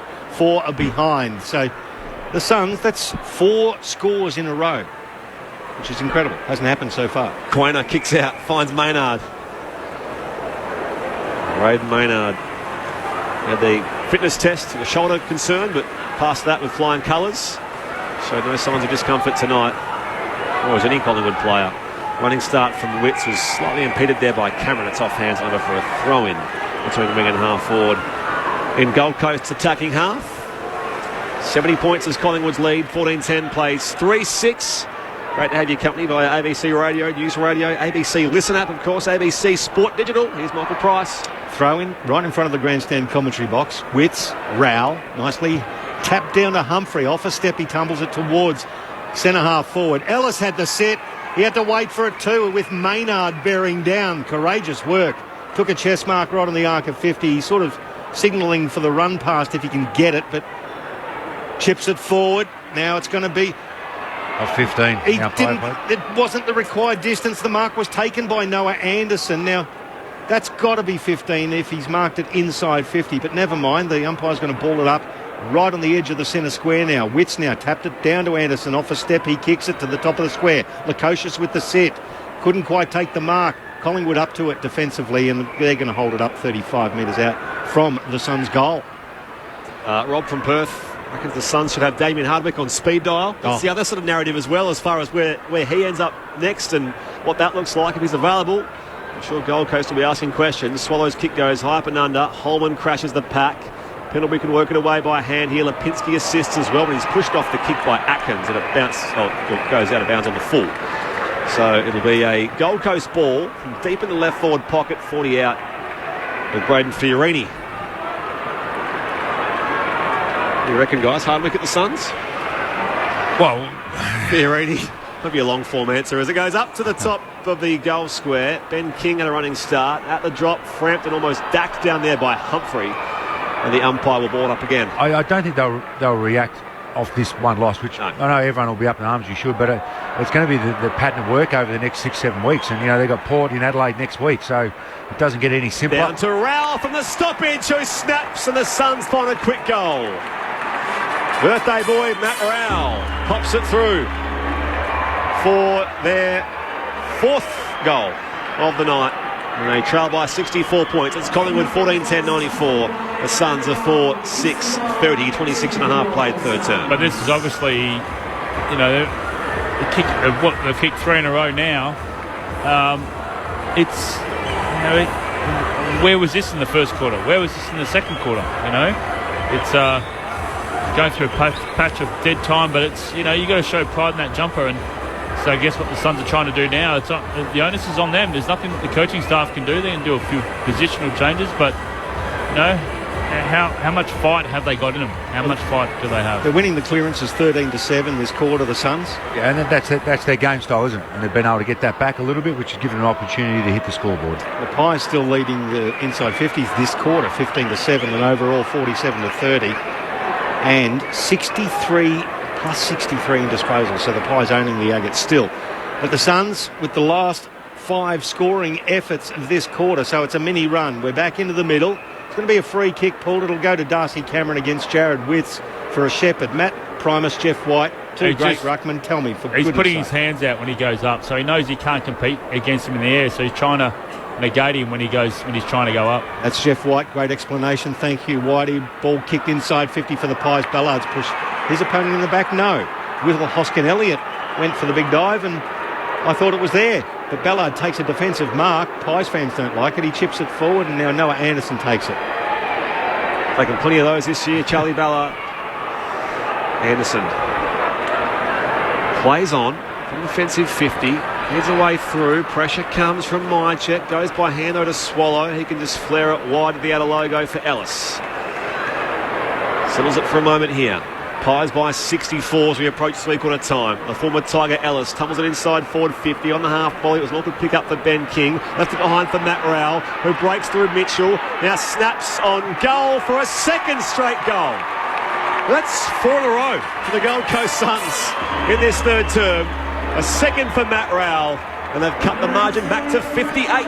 Well, the Pies have shown a habit of doing this, letting teams have run on goals, and normally it's the scoreboard's a lot closer, and that's what brings them in, or that's why they find themselves behind at 3/4 time, which has been 11 times this year. Unfortunately, won't be happening in this game here, but they've got going because their clearance work and their contested work's picked up to an acceptable level, and that's given them opportunities to kick the ball inside 50, and because it's more of that game, Matt Rowell all of a sudden becomes important because that's his style of footy. The margin was at one stage 84, now it's 58. 92 I think was the biggest. Some stage was it? I don't know if it was that high. I didn't think it reached the 90s. Their score did, because that's they won 4-10 for a long time. Back into the middle, Witts down to Rowell. Immediately claimed by Cameron. Still got the handball away to Swallow though. Now Anderson received that handball, goes forward, Lukosius, didn't take the mark, should have. Gathered at ground level though, wheeled around, kicked it to the top of the square. Casbolt off her hands of Moore, couldn't gather. Maynard slaps it into the path of his teammate. And Josh Dacos, he toes it back into the corridor. It's cut off by Atkins. Handball back to Sam Collins. His tumbling kick, awful. It's cut off at centre-half back by Tom Mitchell, who slows everything down and says, well, chill out. Interesting, Rory Atkins still with a couple of years left on his contract as well. Still not a regular in the side. He signed a long-term contract a year or two ago. 50. And a 50-metre penalty is going to go. I don't know what that was for, but... Ellis moved off the mark. So Tom Mitchell is now going to be promoted basically to the front of the centre square, 60 metres out, too far out for him. Had a neck complaint start of the week, Tom Mitchell. Passed his fitness test. The Pies are a pain in the neck for the Suns tonight. Pops it high to the hot spot now, and it's a big defensive clunk taken down there by Jared Witts. Fullback here for Gold Coast. 58 points is Collingwood's lead. The Suns have momentum. It's all consolation here, though, late in the third term. Kicks a turnover as well from Witts to Maynard, going back inside 50, Maynard. Lurking down there was Harvey Harrison. And they'll rebound the ball here, the Gold Coast Suns again, to the outer side. Holman swoops through, wrapped up by Maynard. It was slipped high, but the umpire says play on. And then Ellis can get them going again here for the Gold Coast Suns towards the one-on-one. Ben King can't quite take the mark. Roses at ground level provided the contest and got it out to Lukosius. Lukosius on the boundary. Handball back to Roses. His left foot kick inside 50, looking for Noah Anderson. And it dropped onto his chest, just out of the reach of Patrick Lipinski, as the Suns fans appeal for Jack Crisp knocking him down after he received it. But he's got a set shot here on three-quarter time there, Pricey. Well, there's only about 5 seconds left to go. Thank you, Whitey, as Noah Anderson, no stranger to a pressure shot after the siren. Of course, last year nailed one against the Tigers to win the game from a similar spot. He'll have this shot from just inside the arc of 50, 45-degree angle to the right. He's had 24 disposals with 6 clearances yet to bother the scorers. To cut the margin, Anderson gets underneath it, pushes it a little left, and it's only the one behind. And that is three-quarter time. 94 plays 37.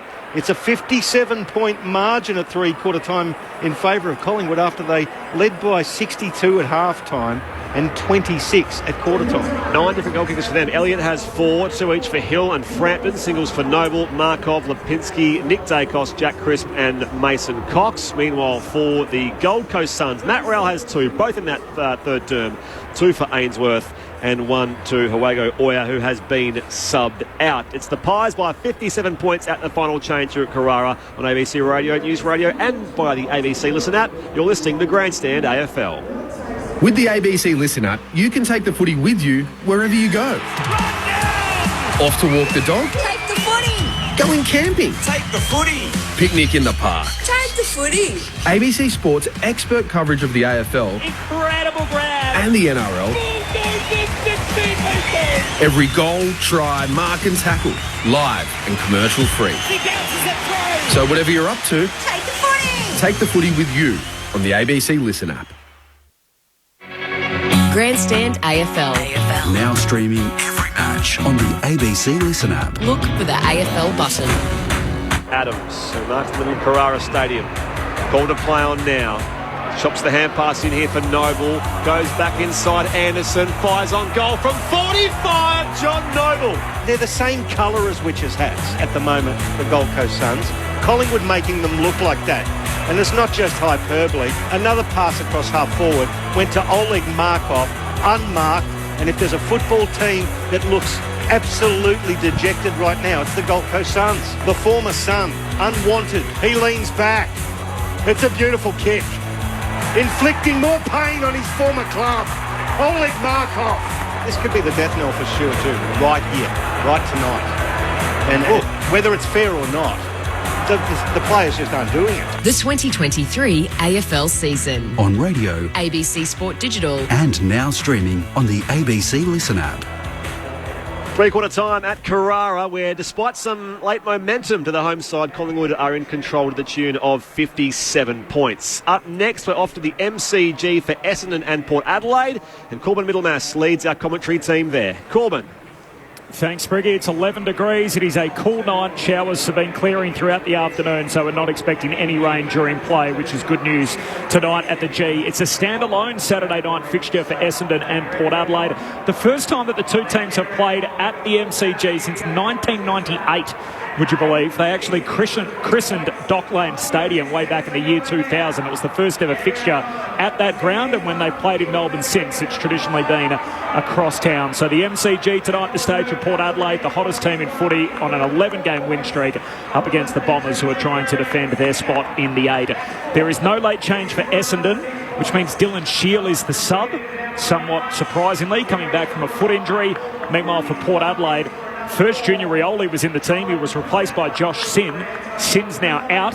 Narkle is in. So after the team that won last, Port Adelaide have brought back Burgoyne as the sub, and Sin is the man who misses. If you kept up with all of that, essentially one late change, Narkle holds his place in the 22. It's Essendon and Port Adelaide, Spriggy. Our next stop, Saturday night footy in round 16. On you, Corbin, heading there shortly. Thank you for that. Earlier, Adelaide beat North Melbourne by 66, and the Western Royals of Fremantle by 29 points at Docklands. So listeners to local radio Gold Coast, you'll head back to the NRL, where it's the other two local sides, the Brisbane Broncos and the Dolphins, to face off at the Gabba. In the meantime, Collingwood by 57 here at the final change. Your experts are Jeff White and Matthew Primus. Well, purely the Suns got back into that. Two things. They actually got their clearance stuff going. It was 15-7 clearances in that quarter, which they needed to, because they only had 9 up until half-time. So they got that part of their game, which then gave them some looks inside 50. They didn't dominate that area.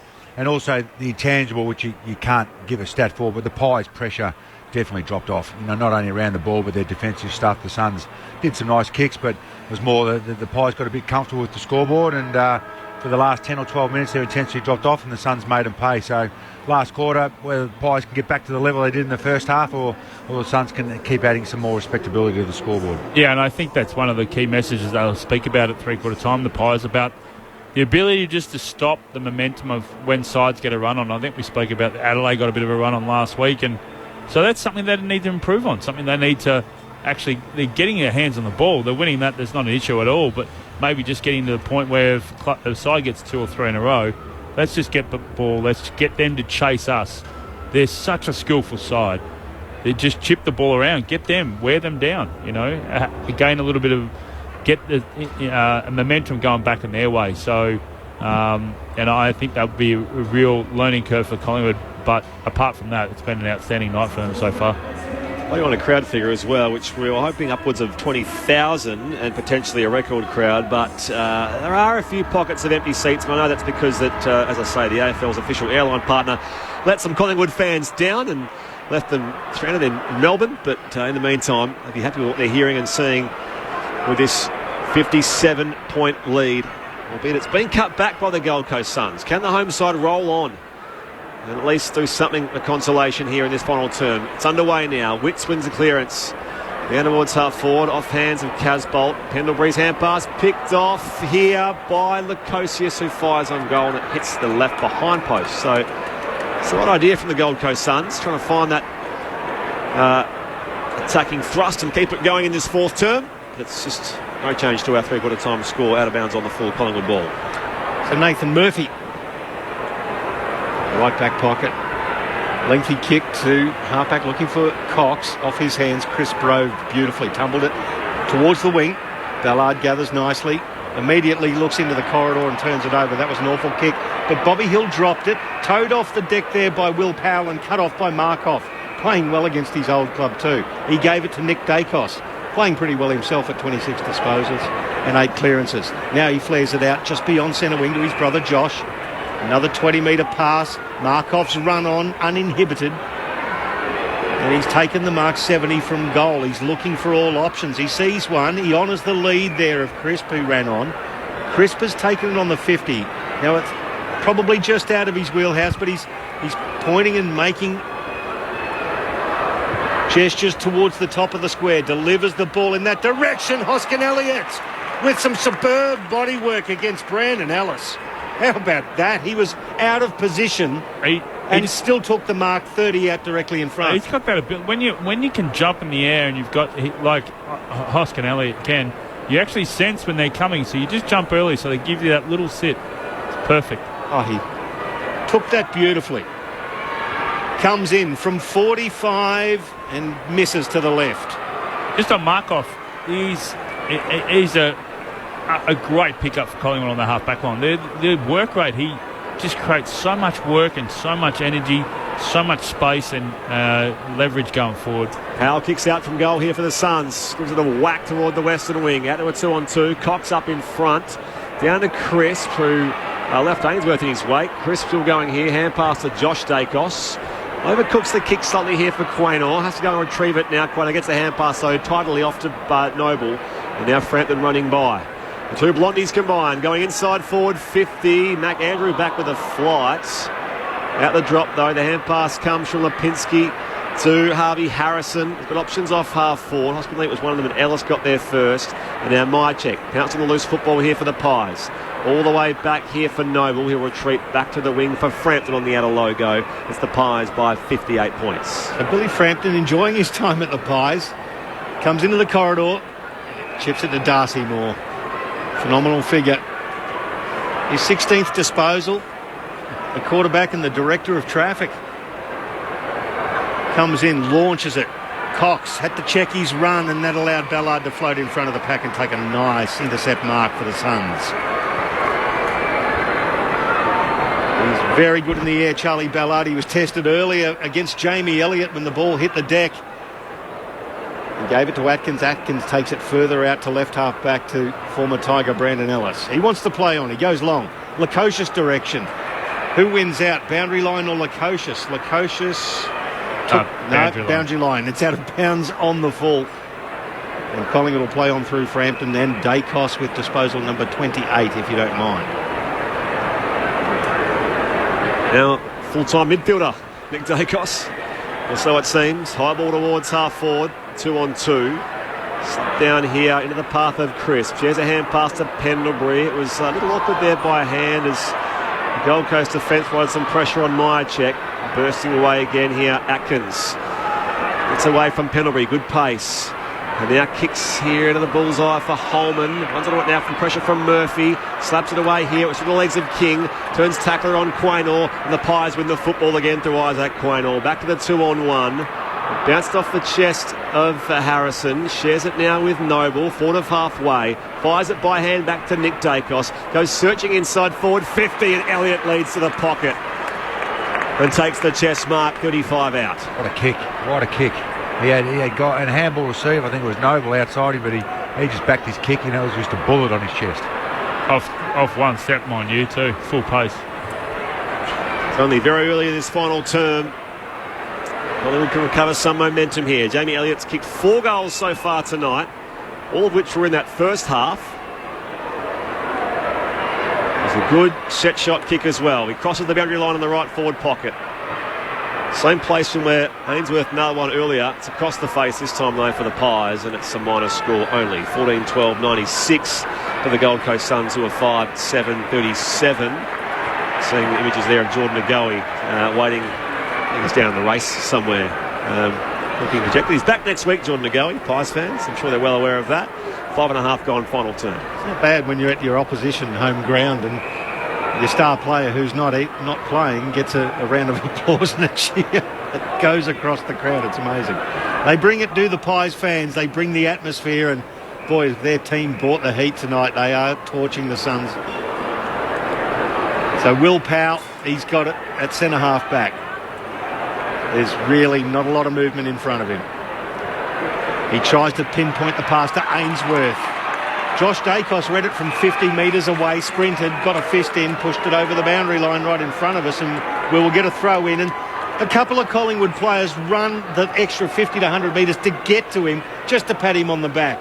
That's culture. That's why they're playing footy like that. That's why they're on top. 6.5 gone final term.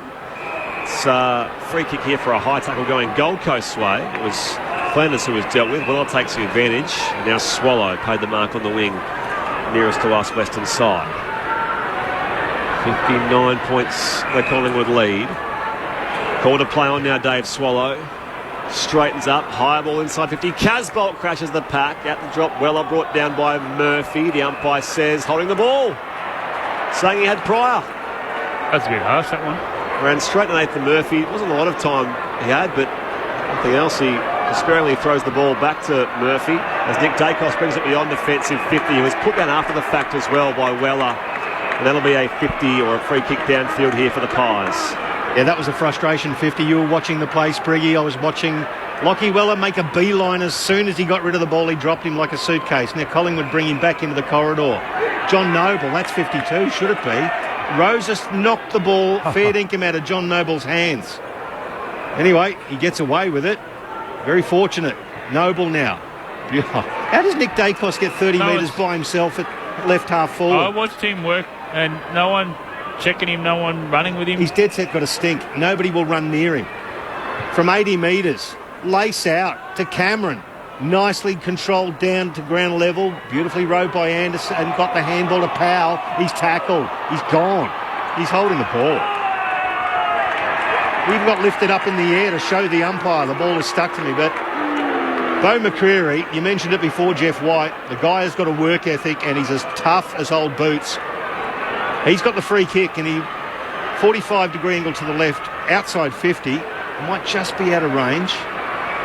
He sees Cox move to the top of the square, puts it in that direction. Cameron behind him. Oh, and the mark dropped. Picked up by Cameron. The ruckman snaps and goals. Oh, great work from the big fella.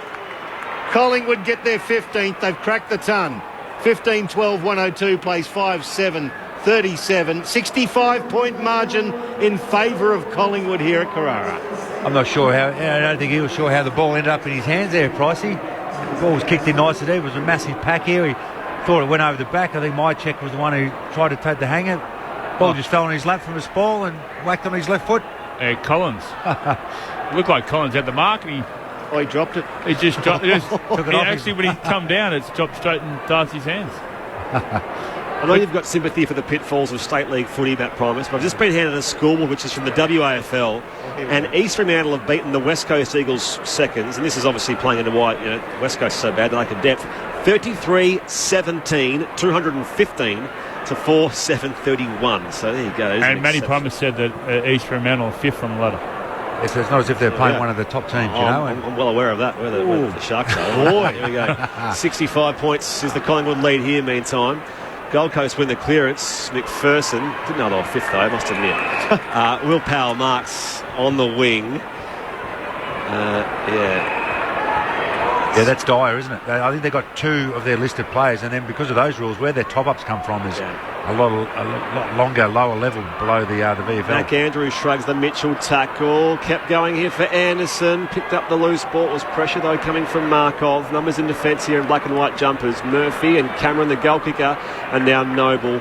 Off here to Frampton. Lays it off by hand to Maynard, and Collingwood are away again. Oh, he hits Crisp, who had the dive to his left, low to ground level. Take the mark. He did well, Jack Crisp. I've gone on about a lot tonight, but the sides that are up there in the top four are really good below their knees. Tonight, I've just absolute outstanding from Collingwood. Just the skills. In that passage of play, the ball was on the ground a couple of times, and then whoosh. It's the cleanliness and the one-touch footy. It is next level. Just broke it all up. Tom Mitchell, former Brownlow medalist, kicks it in the Cox direction. Cameron as well. There's been a push out. It's going to actually go to Darcy Cameron. Charlie Ballard got into his back and he's got a free kick, 60 from goal. He's got Josh Dacos running for him. He loops around him.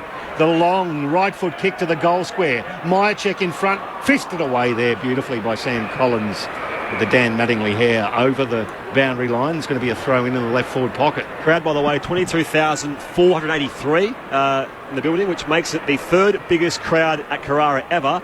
And that top three, all Collingwood. So 24,000 in 2014, 23,300 in 2011, and 22,483 here tonight.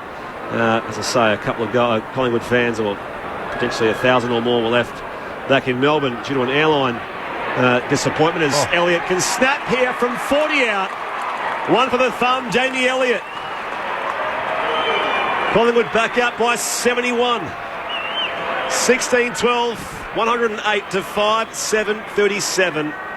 And this absolute rout continues here on the Gold Coast. I tell you what is impressive, what probably doesn't get talked about much, but Collingwood's work rate to outnumber.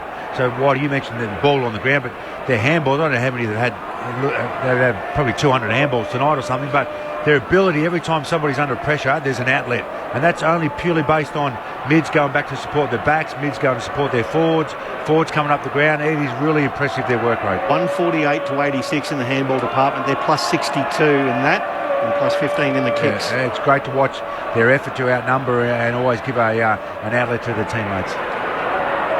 Well, there's premiership favouritism, and the reasons why. We're watching the reasons why, and you're listening to it on Grandstand AFL at the moment. They are scintillating to watch. Darcy Cameron into the path of Josh Dacos, who got the handball away, cut off there by the Suns, picked up by Swallow. He tumbles it inside 50. Darcy Moore in front position. The half volley. The half volley is dead set gone. 5 metres. 5. And it's taken by Ben King on the chest. Even Darcy Moore, who's too articulate to deliver it as emotionally as I. Anyway, Ben King gathered the ball, which travelled 5 metres, and he's going to have a shot from 50. How can you pay that umpire? That's pretty ordinary. Absurd. He's standing 5 metres from the arc, and he took it on the arc. Anyway, Ben King deserves a bit of luck. He's only had the 5 touches tonight. From the arc of 50, he strikes it nicely. It fades to the right, though, one behind. 108 plays 38. 70 points the margin. Pies flying high on the Gold Coast.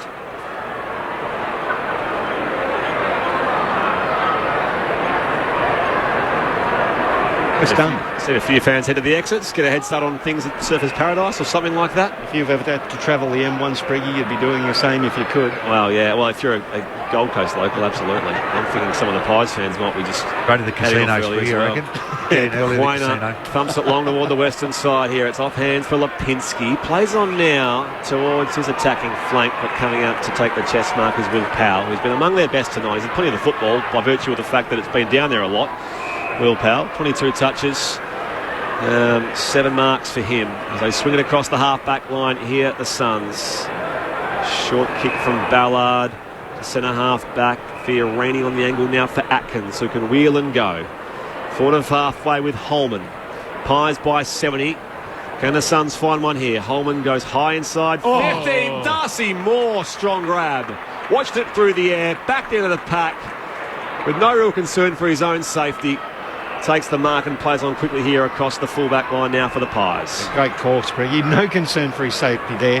Went backwards into the pack. What a mark. Dacos brings it back towards, just in front of full forward, Nathan Murphy. And he takes his time too. Not a lot of movement in front for him. They've got this game completely in their control, the Pies. Long kick towards the wing off the hands of Cameron. Front and square there, Mitchell. How he got that handball away, it was magnificent. The Lipinski back to Josh Dacos. He bites one off into the corridor. He knew Adams had the measure of Atkins. He dropped the mark but went back, got the ball. Handball to Pendlebury. It was the no-look variety. Pendlebury tumbles it inside 50, gathered by Elliott. He's gathered by Sam Collins, and made him lose the ball. Suns will gather it now through Will Powell. Couple of bounces up to the commentary wing to centre half forward over the head there of Lukosius. Roving Roses had his pocket picked by Murphy. Enter Moore, gathers. Roses tackles him into the ground. It's let loose. The Suns with a chance. Anderson gathers. Flanders from 30. Flanders has a ping. He hits the post. They can't buy a trick, the Gold Coast Suns. 39 plays 108, 69 points the margin. Apart from a little glimpse in the third term, they've been unceremoniously, soundly beaten in this game. They've shown no real effort across most of the game. A hot start for the Magpies has sort of rolled on through most of this evening's proceedings. We'll come back here on the kick-up. When it was a little pick off the mark, I think, before Tom On was going back on. So our umpire, John Howard, sets him again. Quainer plays on beyond defensive 50. Out of the 1-on-1.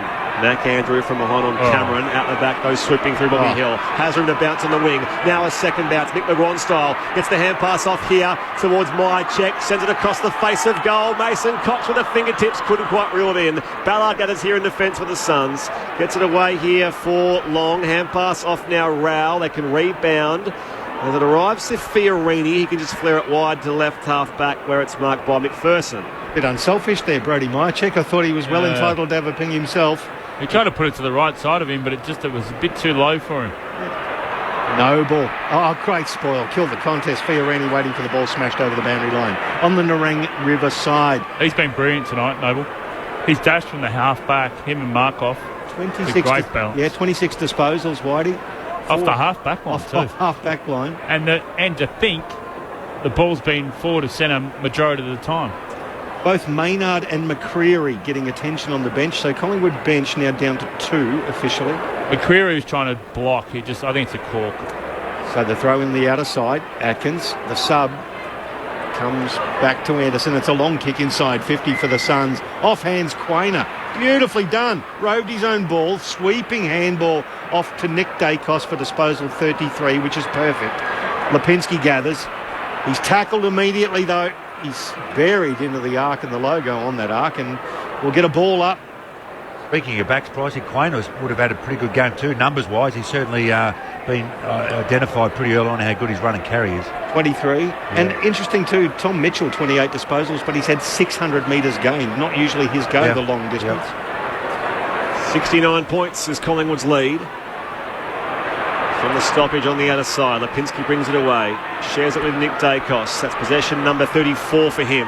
Overrun here though by Taylor Adams, goes to retrieve it now, gets up, he was legged by Holman. Umpire says a free kick and advantage paid. Noble fires the hand pass back here for Josh Dacos, straightens up 45 from goal, options up plenty down there, and it's plucked by Will Hoskin-Elliott. Top of the square. And a chance for Collingwood's 17th major coming up here as we approach time on final turn. You just got to love their slingshot footy from the half-back line. They run in numbers, they use the ball extremely well, and then they just create so many options going on forward because the forwards work for each other. Well, Hoskin-Elliott kicked the winning goal last week to effect. It's not quite as tight this week. That is his first of the night.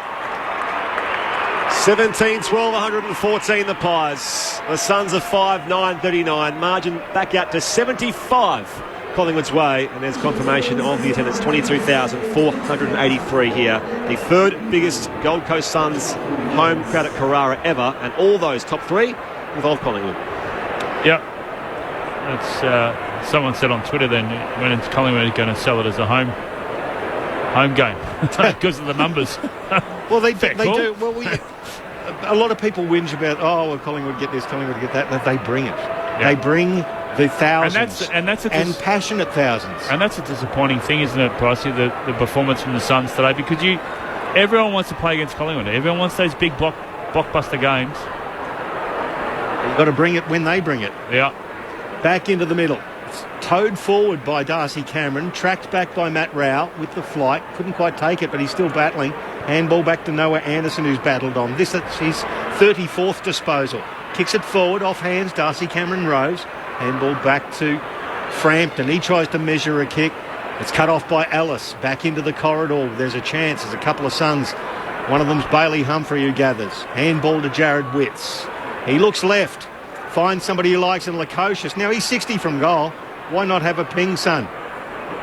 He doesn't. He finds somebody he likes in the pocket, and that's pinpoint kick. That is one of the delightful things about Jack Lukosius' skills. He's got them everywhere, and he drops it on a dime for Roses to take it on the boundary line. He'll have a shot from 35 out. The young product from Darwin. Had a quiet night tonight. 11 goals, 13 through the year, and only his 7th disposal. The outside of the left shoe. It's a bit thin. It's one behind. 5-10, the Suns. So 114 plays 40. 74 points the margin in favour of the Pies late in the second term. Well, they've not overhauled that lead, but there's left a few chances out there, haven't they? Yep. Still a long way back. 74 points, regardless of where they've missed. It's not been a close run thing. Pendlebury kicks out here.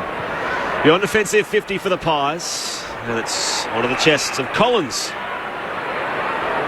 And pass back to McPherson, pops it back inside the arc now and waiting for it, now taking the mark is Fiorini. Goes inside forward 50. Scroll from Murphy on well up, mopped up in defence. Noble just been tireless all night for the Collingwood side as Nick Dacos runs by. Finds Myercheck on the Logo Western side. Dummies the hand pass and just holds the Sherrin for a moment. Roddy Myercheck. He'll be goalless again, by the way. Not that it's any real sort of measure on his impact or Collingwood's performance, but goalless for a third time in this. Still got 5 minutes to go there, Spriggy. Sorry? Is he going to just go down there and just sort of put himself front and centre? He's heard you. He's got the ball off to Lipinski, so Lipinski can load up now on the entry. Looking for an option. One of them's Myercheck, but Mac Andrew takes intercept chest mark at centre half back to the Suns. Yeah, the kick favoured him, but he read it well. He puts it back into the corridor and nicely taken there by Noah Anderson. Cop one for his trouble. Andrew kept running. Anderson played on. A little sand wedge to his mate in Matt Rao. Spoiled by Pendlebury. Rao goes back. Buffett's Dacos out of the way and gets knocked legged as he goes to get the ball. So on centre wing, Matt Rao, who's fought his way back into the game. He's had his colours lowered slightly by the other midfielders, but he's ended up with 9 clearances in this battle. Comes forward with the kick. Spoiled was Fiorini by Noble. Dacos gathers and then spins. Even Matt Primus was gobsmacked by that. The ball spins in front of John Noble. He tumbles it to half forward. Elliott spoils. McPherson rose for the Suns. He gave it back to Collins and he measures a floater that actually landed into the chest of Will Powell. Powell kicks inboard now for Fiorini. Goes on quickly, back to Powell running by. A squib kick towards half forward. Lukosius in the contest with Murphy. Mopped up by Pendlebury. Off here to Markov, the former Sun. Little 1-2 by Handon Mitchell. From the centre circles now in the middle of Carrara. He goes towards half forward. It was an awful effort from Charlie Ballard. In the meantime, on the overlap, Hospital gets the hand pass off here. And they can finish through Taylor Adams, who joins the party for the Pies. Another unique goal kicker for them. Back out to an 80-point break. 18-12-120 to 5-10-40. It's been just the most classy performance from Craig McRae's Collingwood for win number 13 coming up. 24 gone final term. I've really been impressed with their ability to slingshot off the half-back tonight. It's great, isn't it? And they can do it all different methods, whether it's a handball chain or a beautiful kicking chain, and the handball receives. And you know how good they go. Markov, who can normally... He can make some mistakes and blues with ball in hand, but even his kick it back across his body through the middle, which opened it up. Their whole team is full of confidence. But it's kick off the line, Spriggy. You know, 11 different goal kickers as well. So the critters are quite well. That's half the team, and it could yet be a game high margin here. So we're 80 points, and it was as high as 84. For Gold Coast fans who don't understand why Oleg Markov was let go and almost quit footy until Craig McRae phoned him and said, "Let's join the Pies," you might be able to give us some answers as Flanders wins a clearance for the Suns, kicks inside 50. Quainer, good spoil, front and square. Roves nicely, flying shot. Bounces wide. Well, I think with that, Price, you go to a program where they're focusing on their skills, they're focusing on their ability to spread. He's a class above what he was last year. Yes, and his let down last year was the way he delivered the ball off the half-back line. Not tonight. So they've sharpened that. Not this year. I reckon they're coaching him for his strengths. Where at the Suns, because they were losing more than winning, you actually coach what he can't do and what he messes up. Matt Price and Jeff White on Grandstand AFL wrapping things up here as a little bounce Bobby Hill.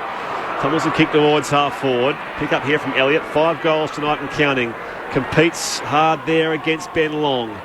Although numbers in defence here with the Gold Coast Suns. McPherson, chain of hand passes. Powell now to Flanders. Well across the left back pocket where Ellis is waiting.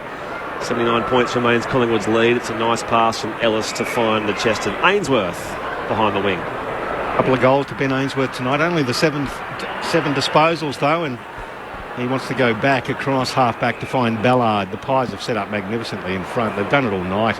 Restricted the movement of the Suns. He chips it to the point of the centre square. It's with Sam Flanders. Chips it just the required distance to Lukosius on the outer side. He wants to just go straight down the line. Why not? In the Ben King direction. And it's the kind of night that Ben King has had. He's an exquisite talent, but Billy Frampton just outpointed him there. Took the defensive mark right on the arc of 50, and the Pies will repel yet again. They're leading by 79 points. Former Power and Crow goes toward the outer side. Power player, the Crow, goes off here. It's soccered forward by Ellis. Can the Suns keep it moving? Rowell wins the football here. As he puts it high inside forward 50 for his 20th disposal. It's a turnover again down Billy Frampton's throat. So Frampton and Darcy Moore, and you put in Howe there as the intercept markers. And then you got the Markoff and John Noble as the dashing half-backs. It's late in the game, but Braden Maynard officially scratched from the game. He's not coming back, and McCreary's still getting attention on the bench. So their bench is down by 2. If the ball gets held up on the outer side, we'll have a ball up. Umpire throws it up. Mason Cox got it down the ground level. Noble, Flanders back to Atkins by hand to Bailey Humphrey. The long kick from Bailey Humphrey from 60. He launched it. It made the distance. It just went to the left of the goalpost for one behind. So 120 plays 43, 78 points the margin. McGoey signing autographs in the players' race. Short kick to Quainer in the left back pocket.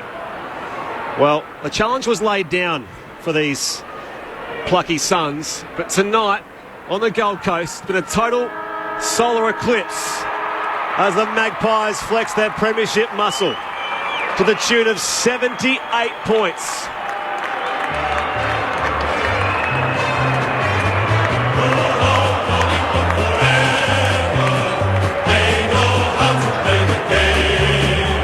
Side by side they stick together to uphold the Magpies' name. See the barricades are shouting as all barricades should. Oh, the premiership's a cakewalk for the good old Collingwood.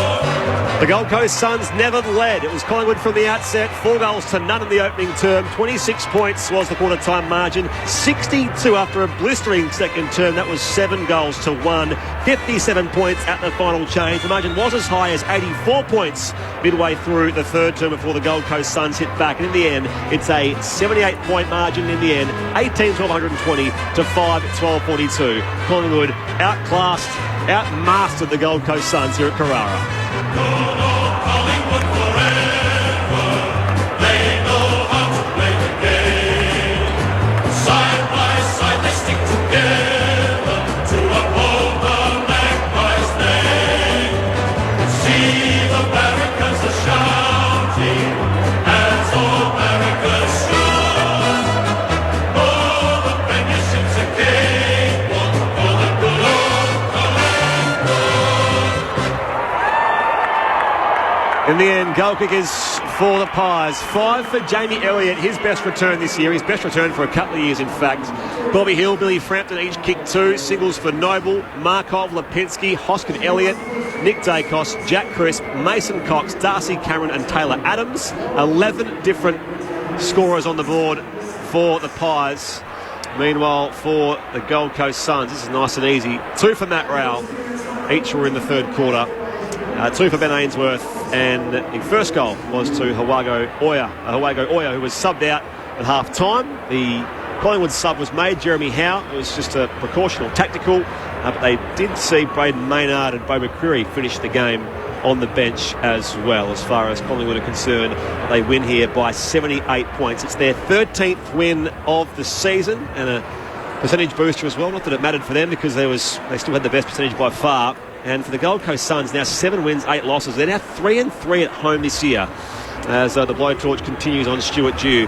A year and a half out from the conclusion of his contract, the Gold Coast Suns trudge off their own deck here at Carrara in front of their 3rd biggest home crowd ever at this venue. The Pies by 78 points.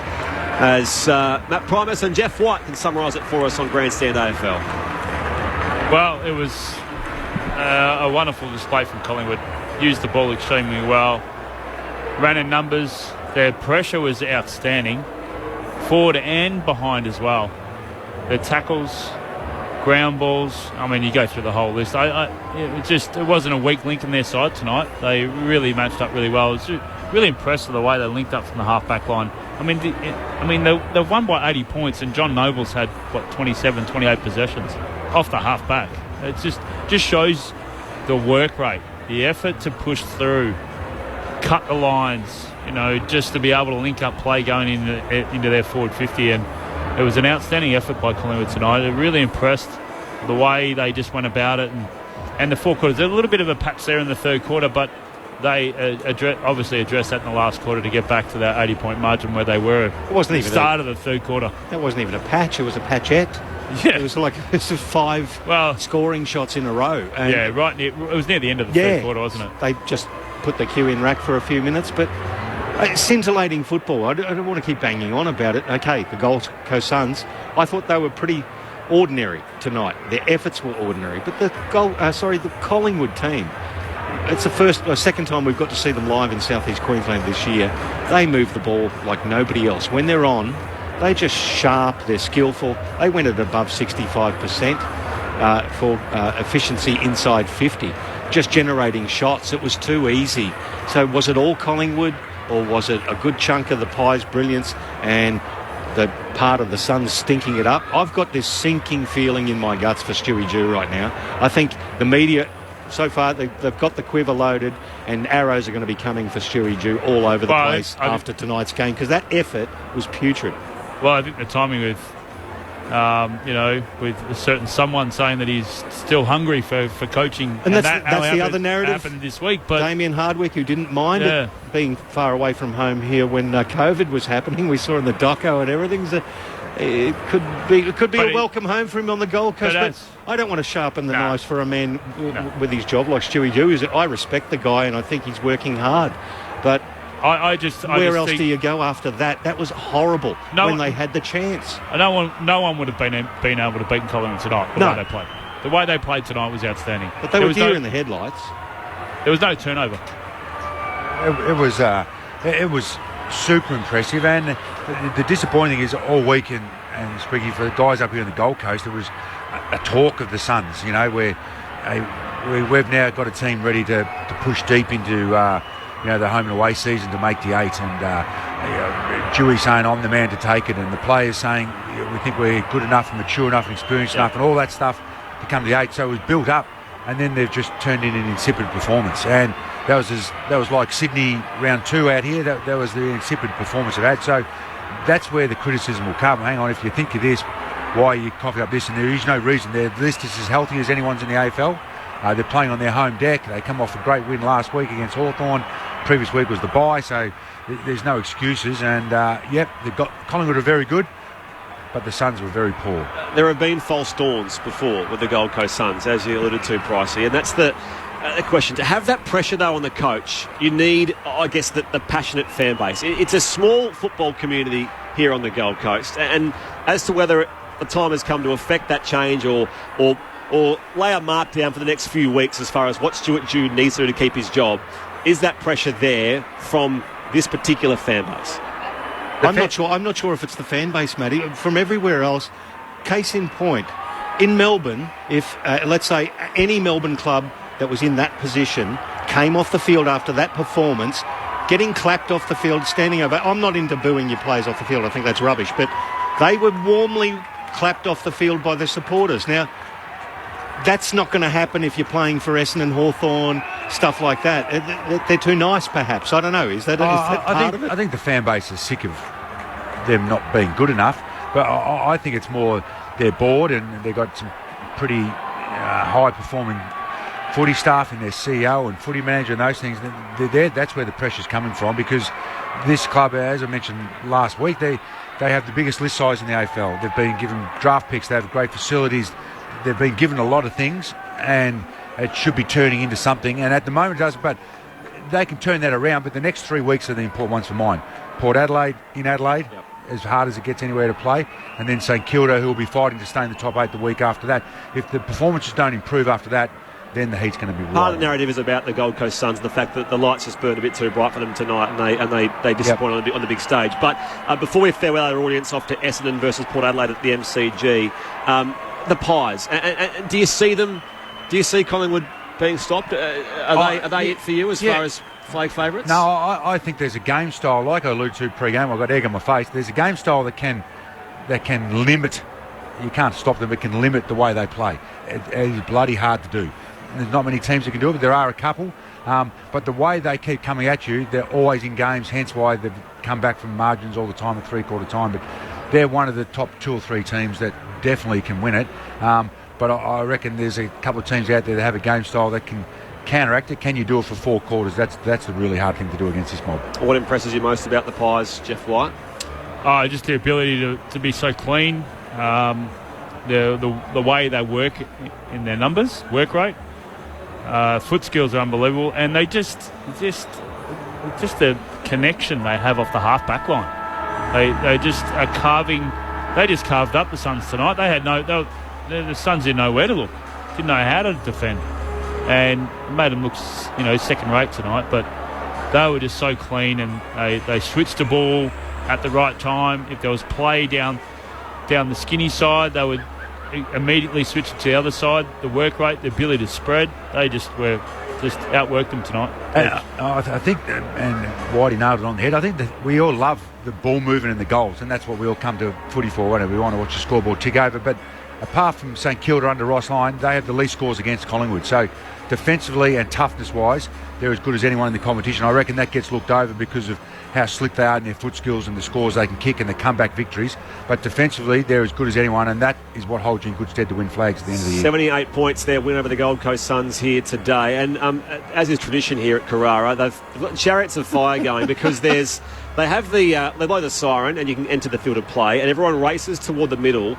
And there's a few there's security there in the high-vis jackets which have tried in vain to stop some overzealous punters from going to the middle of the it's a roped off area, but they didn't stop a few punters from getting there anyway. And they're all decked out in their black and white. Collingwood fans, most of them here, among the 22,483, the crowd, the third biggest crowd by the Gold Coast Suns at Carrara, and all 3 of those best ever crowds are against the Pies. It's no coincidence. And they keep their fans very happy here. 78-point winners, 18-12-120 to 5-12-42 for win number 13 this year. Winners earlier today, Adelaide beat North Melbourne by 66 points at Adelaide Oval. Isaac Rankin kicked 5 goals, while at Docklands, the Western Bulldogs beat Fremantle 16-6, 102 to 11-7, 73. 29 points was the margin there. The Bulldogs winners off the bye. The footy continues for those on local radio in most parts of Australia. We're off to Essendon and Port Adelaide at the Melbourne Cricket Ground next, so enjoy that if you are leaving us now from Carrara.